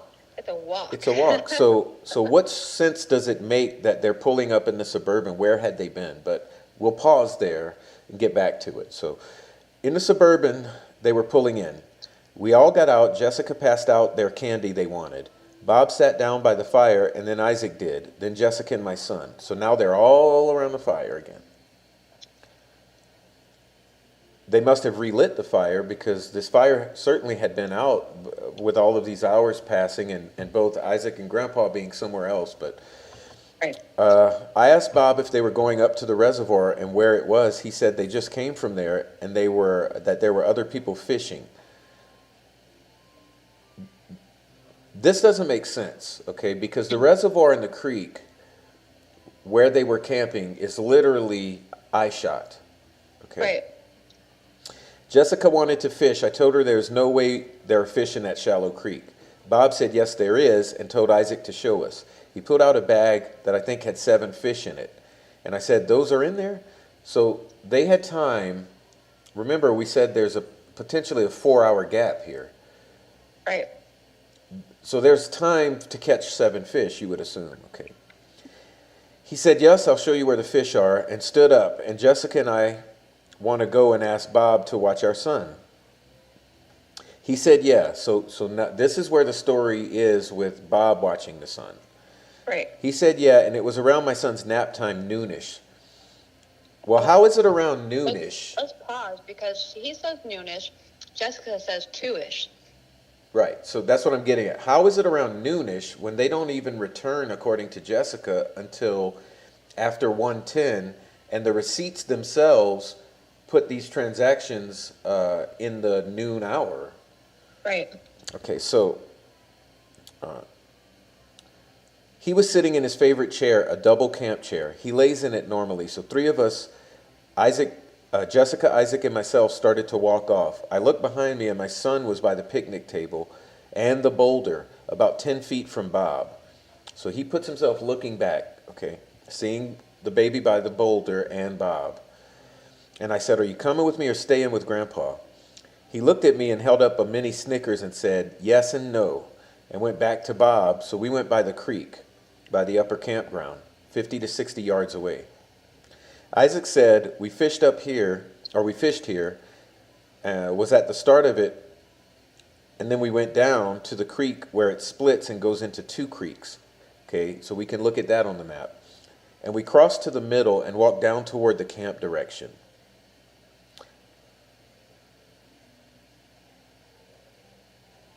Jessica was messing with a pole in the water, and I stood next to her and looked and seen minnows that we trapped by the low water level. I told her Goob would love to see these and turned around to get him. So this is just only a few minutes we're talking about here in this story. Right. Okay. There was a dead log I walked on when I came up the bank. I was about 20 yards from Bob and my son. Empty chair next to the fire. I yelled, where's DeOrr? Where's my son? He said, I thought he went down to you guys. And I said, down that way, towards the upper campground? He said, yes. I turned and looked, and he was not around. I looked to Jessica and yelled, we can't find Goob. She said, what? I repeated and started to the upper campground and yelled after him a few minutes. So he's yelling now. Jessica Right. and Bob went by the creek and up, and I went back, and Jessica and Bob were coming up the upper and lower camps. Jessica and I said, we need to call 911. Bob said, no, he's here. It's only been 20 minutes or so, I told Jessica. So he's putting a 20-minute time frame here. Around noonish. So I told Jessica I was going for help and ran for my truck. I went to like Diamond in the road between the cutoff and turned around, thinking he's got to be there. He's little, he can't go far. So I flipped around and I saw a dog, Missy, in my, I don't know where, mirror. Yeah. Hey, I went back to where Jessica was and said, did you find him? Hoping she had said no. No, hoping. Okay, no period. She said no and crying, so I flipped back around and went a mile or so down the road to get service and called 911. They asked me to stay there in service and we hung up. I stayed a few minutes, but my son's missing. I couldn't just stay there, so I went back to camp. We all kept searching for my son. All right. And I think Now, let me see. I'm getting to it. Is that it? Yeah. Yeah, that is the abrupt ending. Yeah. Yeah, so I don't get the whole time frame thing here and the various times. Again, like I said before, our time frame from 10:30 seems to be from 10:30 to 2:36. And this is kind of reflecting in Vernal's statement here that he's saying 11, which means that would have been before 10:30 to leave and come back. So is he meaning 1 p.m., but he writes 11 a.m.? There's a little conflict there, but we know the receipts. Oh, tell us again the timestamps of both the receipts, if you would. Sure. Let me pull that back up. All right. The timestamps for the first receipt is 12:18 p.m. And the next receipt is at 12:24 p.m. Right. And this is allegedly the time he's saying that they're back at the campground. Yeah. Yeah. So this is And I obviously mean, before he looked at those receipts, you know. yeah, and he really emphasizes, he puts AM, not PM. It doesn't just say 11, Yeah, it you says know? AM. Yeah. Yeah, yeah. Okay, but these two letters from both Jessica and Vernal are on the link that's posted here. So now we're going to the chat, and I'll see what we missed here. Put it again in the chat. Sassy says, I asked Prof to marry me, which is correct, and I said F note, which is semi-accurate. I don't know who the hell you are. What are you thinking? Okay, let's see. I would be a good hubby. I'm a simp. Okay. They're going to clip that and use it. Okay. Okay. You know what they say about lying. You tell one lie, you have to tell another lie, says ACV. Then another. Hard to keep all those straight. Yeah, I mean, even in a small group of 4 people, they can't keep it straight. Even the two parents, they just can't keep it straight. Right. And they contradict each other a lot. Like one's doing this and the other one's doing the same thing. So. Yeah, for instance, Sassy says here, the fact that he mentioned buckling him up is sus. Sounds too little of a detail to bring up. Well, doesn't Jessica allege that she did that? Yeah. Yeah, so they're conflicting on that, you know. But like I said, we got all these people in this store allegedly in line. There's a Budweiser guy. There's a fat Hispanic woman who's cooking the potato wedges. There's a creepy guy looking. There's all of this shit, and no one sees anyone. Right. No one sees as far as the baby goes. Right. ACV says, getting the written statements like this is so important. Absolutely. The written statements are tangible, easy to compare, whereas the verbal statements, casual statements, can be interpreted differently or denied. Yeah. But, you know, it's at least if you have it on video, it's another thing. But ACV, bring in the goods. All right. But not a single damn witness. What are the odds, right? Right. Okay. Lakeside says, does anyone know if Peter Hyatt has done an analysis of the parents' written statements? Go play. What was that again? Does anyone know if Peter Hyatt has done an analysis of these statements? I don't think so, but I don't know who that is. okay. We'll research Peter Hyatt. Let's put on our to-do list. Peter Hyatt. Let me write that down. Chulo says, you would think, or Manny says, you would think, but I feel something is up with law enforcement involved. Yeah, I feel so with the new sheriff. He tends to take the heat somewhat off of the parents, somewhat. But the first sheriff, what's his name again? I apologize.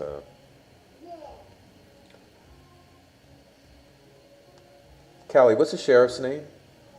The sheriff's name currently? The former sheriff? Lynn Bowerman. Oh yeah, Bowerman. I didn't want to say it and get it wrong. Bowerman, he puts a lot of heat on these parents. Okay. Did they separate them or even question them? Yes. Okay.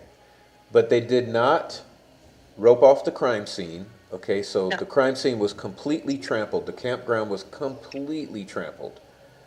Yeah, they didn't treat it as a crime scene at all. They treated it as a missing child in the woods. Okay, Sassy says, all the fire talk with the blanket sounds dangerous. We agree. And the talk about DeOrr was that he was falling because of the blanket. He was tripping over the blanket by the fire. Right. So there's that whole angle.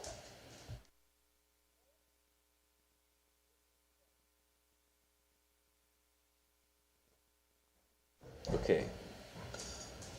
All right, let's see. Thank you for covering the DeOrr case. You're welcome, Brianne. Okay, the pump is scaring the dog. Girly. Huh? I said, you betcha, girly. Oh yeah, girly. The pump is scaring the dog, so the dog may be uncomfortable for a moment. Let's see.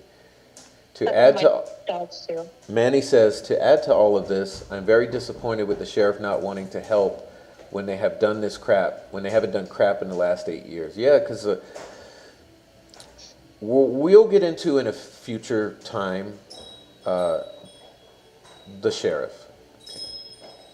Okay, good night, Amy. Amy says I got to finish up on the replay. Good night, Amy. Thanks for being here. Amy. Okay.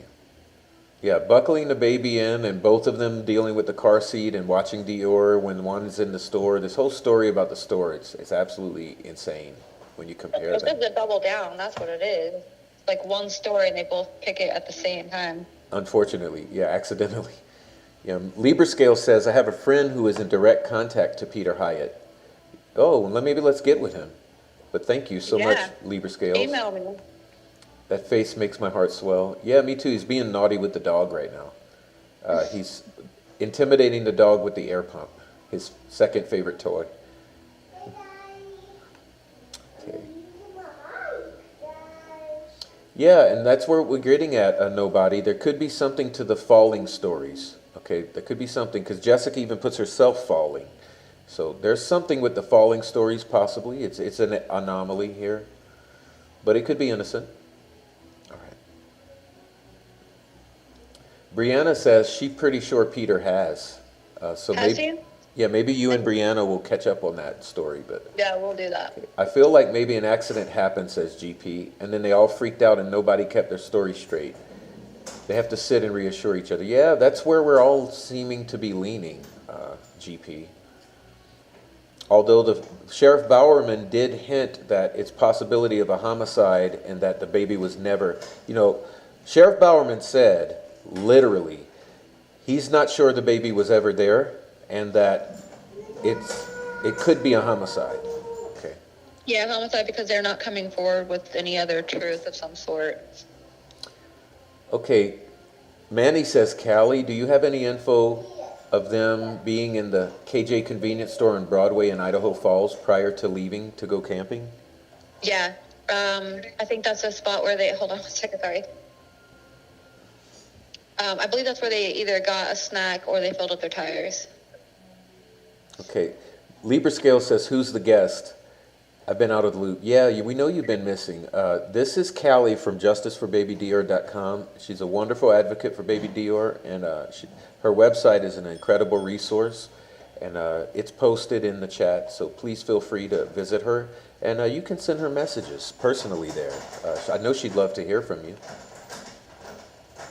Absolutely. Okay. Looks like Sweet Melissa said that Peter did. I'm going to have to catch up on that one.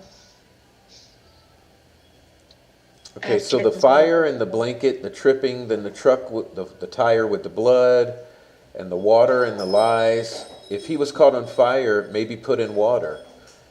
Maybe. I mean, I tend to believe that he could have gone into the water at some point, is my opinion. Possibly. It's a possibility. It's dangerous. There's a huge reservoir, which I call a lake. There's a lake there. There's a drop off, into the creek. It's pretty steep. Yeah, it's steep, and he could have gone into the water, and at some point, and the fact that Jessica was very wet, it also could have been from going into the water looking for the baby, but it could have been for going after the baby. If the baby falls in the water, Jessica dives in after, the baby's already drowned, they can't fix it. I can understand it, that she would be wet. But I wouldn't be able to see Bob hiding that if it was Vernal, if he knew. Bob seems to know, okay, but he seemed to not want to tell. But Bob hinted that the baby's dead, which we all believe, so it's a horrible story. It is a horrible story. And yes, GP says the dog has a scent. Let me let Callie elaborate on that, because Bowerman himself says that there was over 20 dogs out there. And they hit multiple times and did different things. So I'm going to take care of the dog and lock him up because he's pacing now. And I'll let Callie talk about the dogs. So give me one moment. I'll put it on hold and I'll get this set up so Callie can tell you while I do a deal with the dog. So just a moment.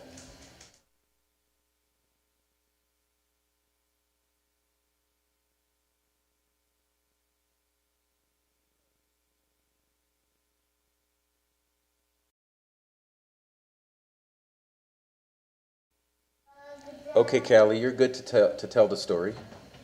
All right. So the original dogs that came in were tracking dogs, scent dogs. They were for live scent. They did track to the reservoir and back to the truck several times. During the search, I believe it was either Saturday, I think it was Saturday, the next following Saturday, there was a person who came in and dumped cremains into the reservoir, which could have thrown off the dogs. No scent other than just the reservoir and the truck were picked up with the tracking dogs. It wasn't until several months later when they brought in cadaver dogs that there was a lot of alerts. Specifically the one where the diaper was hanging from the tree, and also where Vernal called 911. There happened to be a spot that was dug out the size of a cooler that would have been missing, like a igloo cooler. And that was right where he called 911. And it wasn't like the spot that they dug out. It wasn't like his body was actually in that spot, but it was probably like a cooler, and he couldn't get it any further. It was a really hard ground. So at some point they stopped digging because that's where it stopped. So we had tracking dogs and we have cadaver dogs. Cadaver dogs have hit on multiple places, and we still have yet to find DeOrr in those places. Not the diaper tree is definitely something that gets me, because this dog, I guess, was down the creek with Klein and his trainer, and his trainer was Tracy Sargent, and the dog was Chance. This dog is well known for retrieving people from disasters and stuff like that, so he has a good track record. He literally took off and ran up the embankment and went straight to that tree and was trying to climb it. I've spoken to a canine handler just recently, and she said that it's possible that if it's in the ground or if it touched a tree or whatever, that the tree could have soaked up whatever it is. And I guess that's just the way it works. I'm not familiar with exactly what cadaver dogs do except for finding dead people. That's the story of the tracking dogs. Okay, got it. Yeah, extremely interesting. Give me a moment to bring the screen back up. I'm struggling between. Just a moment, guys. That's all right. I got kittens jumping all over me right now. Yeah, these animals are driving us nuts tonight. What's up? I don't know. Gosh, have mercy, man. Sets off the dogs too. Okay, let's see. I'm gonna get the screen back up. Let's see. Sassy. I guess I won't say the whole thing.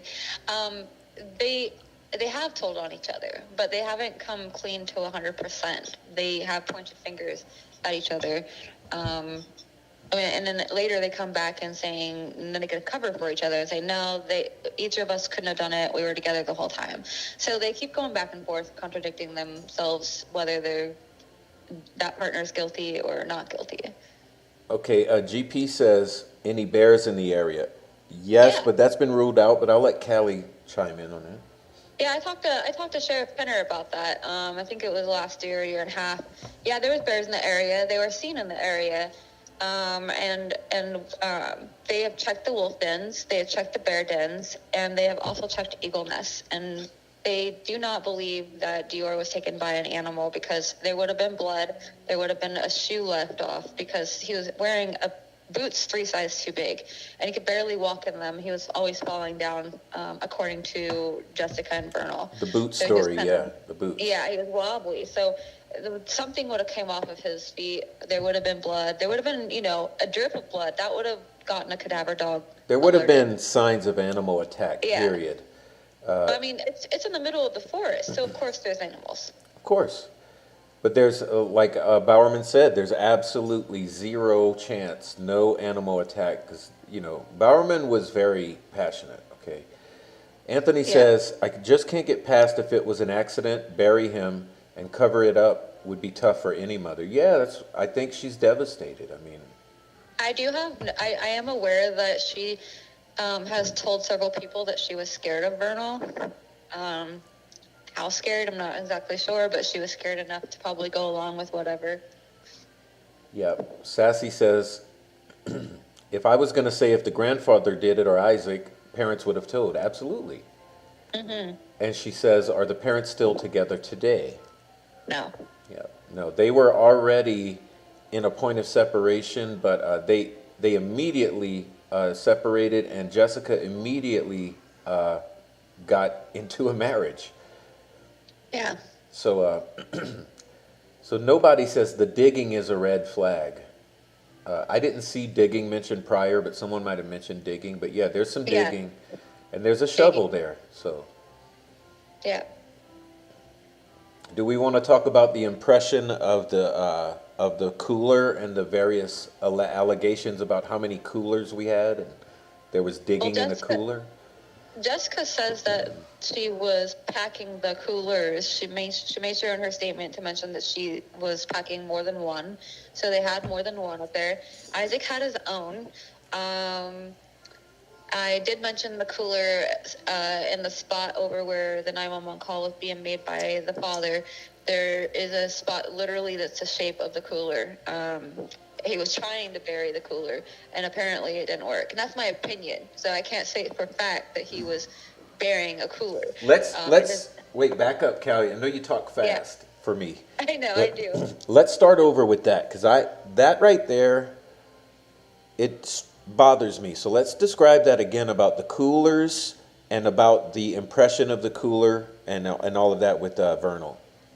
All right, well, I'm going to add a little thing to it. So when Bernal went down to call 911, he called 911, and right after he got off the phone with 911, he called his dad. He called his dad because his dad usually deals with whatever it's going on, this kind of situation. Well, then he lies about talking to his dad. Later, it came out by Jessica that he did call his dad. So I'm not sure why there's a lie right there about talking to his dad. So while he was, in that exact area is where the cadaver dogs have picked up the trace of a scent. And Bernal's found actual pinged in that area, and he admits being in that area. They had to kind of like search around, it wasn't like right off the road, I'm sure, but it was really close. There was a lot of loose dirt, and Klein himself and his team, and when he's up there, he has the sheriff with him. So he is not, so that way he has backup proof of all of what he's doing. So they found a spot that was really loose, and as they were digging, they realized it was the size of a cooler. And they also knew that there is most likely a cooler missing because of the count for how many coolers were left versus when they brought them. The scent eventually stopped after a few layers of dirt. We call that like a holding spot. If you have a baby in a cooler, I'm not sure if the cadaver dog can pick up the cooler. I'm just, that it's kind of confusing in that area, but it is an area of interest, and I do have pictures of Klein actually digging that spot. Awesome. I'd love to see those. So let's also talk about, because what we're getting at is there's a plurality of coolers mentioned. Mm-hmm. However, at the end of it, there's only one cooler. Okay? Right. And we have witnesses of the cooler. So on this trip to DeOrr, where we say we have no witnesses confirmed of baby DeOrr, we do have witnesses of a cooler in the back of the truck. So. Yeah. The gas guy did see a cooler in the back of the truck. So Sassy says the cooler doesn't sound good. No, it doesn't. Like I say, we don't see the baby, but we see the cooler in DeOrr when all of this running around DeOrr is going on. Right, and we see a car seat that's empty. And an empty car seat is witness. So we do have witnesses of the empty car seat and the cooler in the back of the truck, but we have no witnesses of the baby, although the parents tried to set it up as if there were witnesses. GP says, so they could have dumped the baby off in town or something. Exactly. Could have. I think he's possibly buried, but he could also have been dumped. It's both disposing. It's both disposing. At this point, I think adoption out is not the factor. I mean, if it is, that's awesome. I'm going to leave that 1%.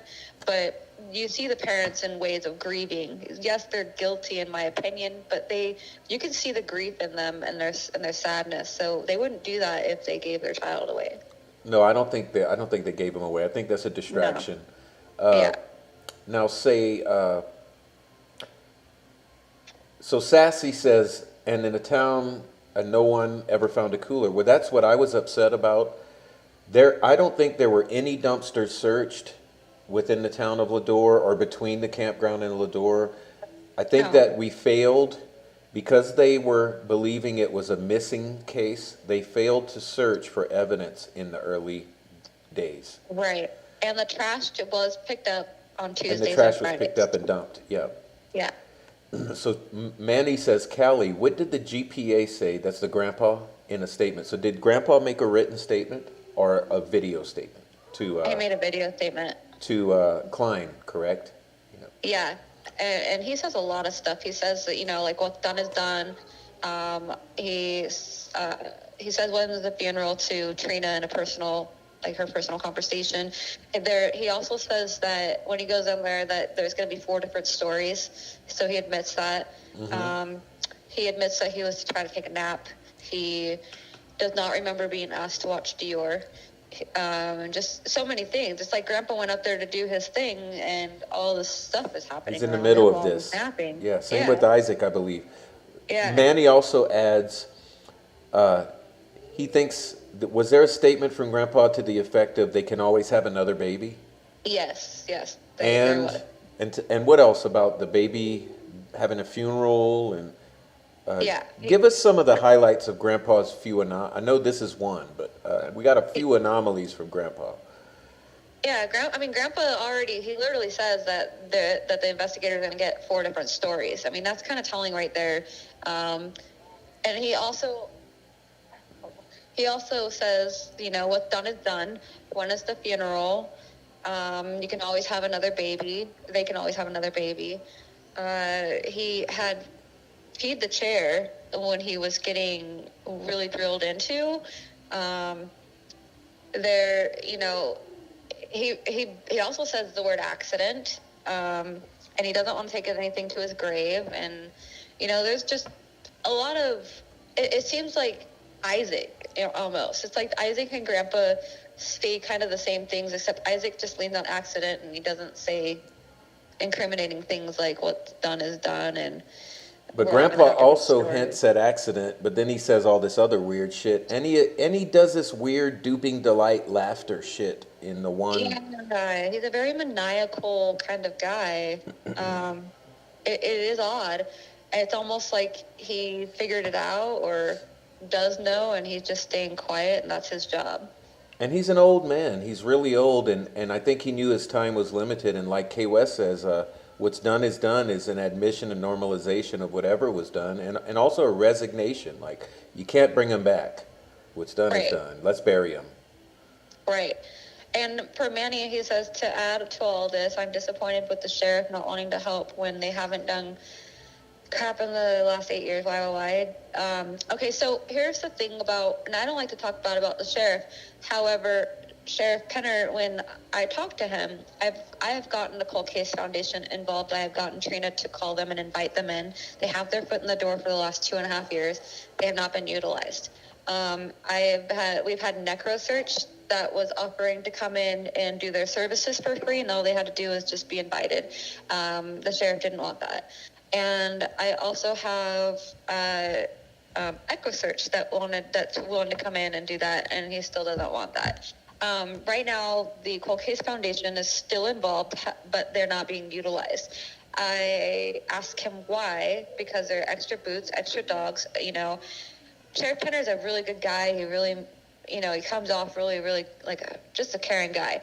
But he refuses all the help. And I don't understand that. I'm specifically the one that's asking him, can I help you? Can I give you this stuff? And he's like, no, we got our own dogs. So we use exploited children, and we use we have a lab at the college, community, whatever. And it's kind of like, if you go up there every year and you search, that means you believe he's up there. And he admits that he believes he's up there. But why wouldn't you accept the extra help? Mm-hmm. So I'm stumbled on that. Like, I don't understand, because it's a lot of work to get these people on board to agree. I literally had to have this an hour and a half conversation with the Cold Case Foundation, and they did not believe that the family or the sheriff would be willing to call them. So that kind of told me a lot. It was a lot of pushing that I had to do in order to get the family to call them, to get their foot in the door. And then they wrote me and said, our foot's in the door, the family called, and they're just hanging out. They're not being asked to do anything. So I guess I'm a little frustrated with that. I feel like, is it really up to the public to do all this stuff?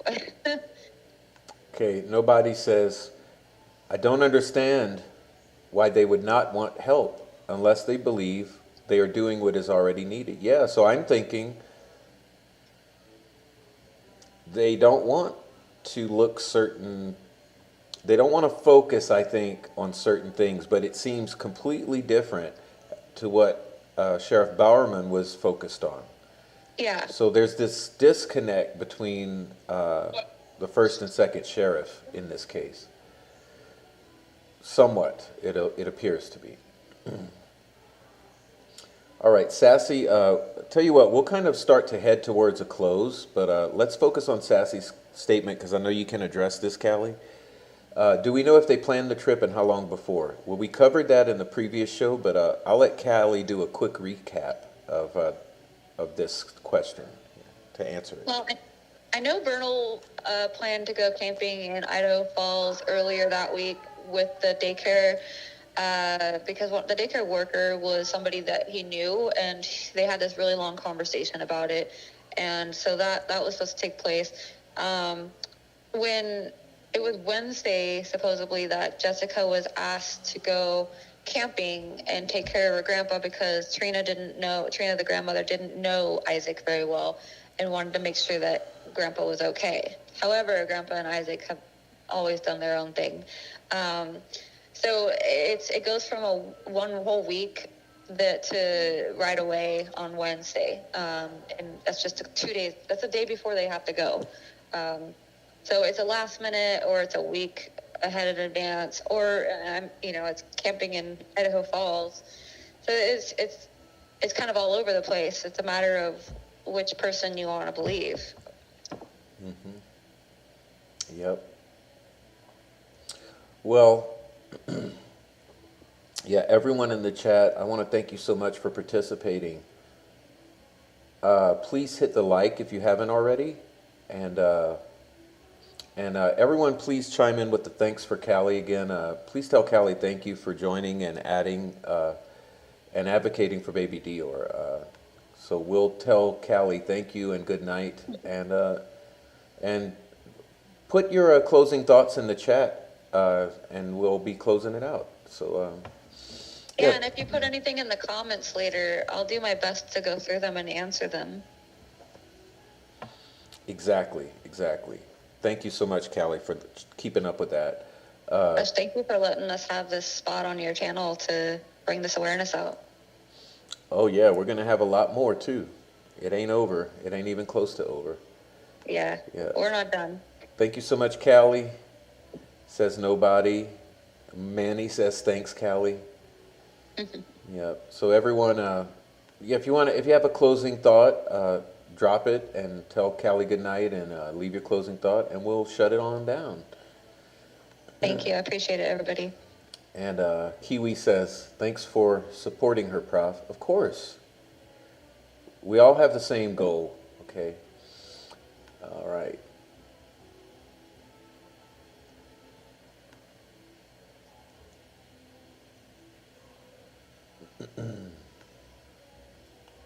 Okay, Mama Libra Scales says, I didn't see the page. Okay, here it is. It's right here.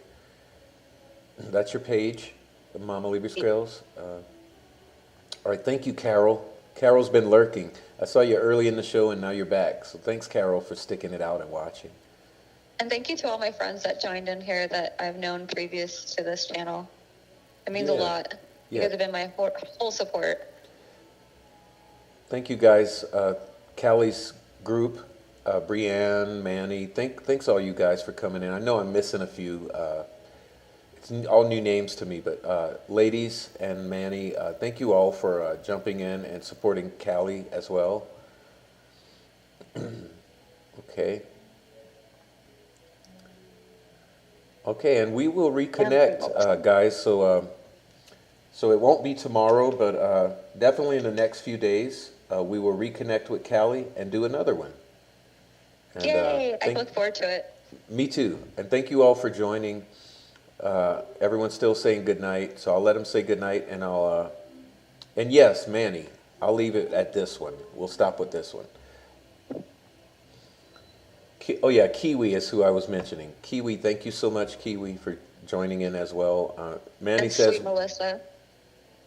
Manny says we will all make a difference. We Yeah. will. And GP says this is sad. Just bring baby DeOrr home for his final resting place. Exactly. That's my goal. Hope we find answers. Yep, Anthony. And I hope that anyone hearing this will pray that we are able to bring baby DeOrr home. That's the number one goal of our efforts. Absolutely. All right. So thank you, everyone, and good night. And please enjoy the chat on the way out. And we'll see you tomorrow. Good night, everybody. All right. Good night, Callie. Good night.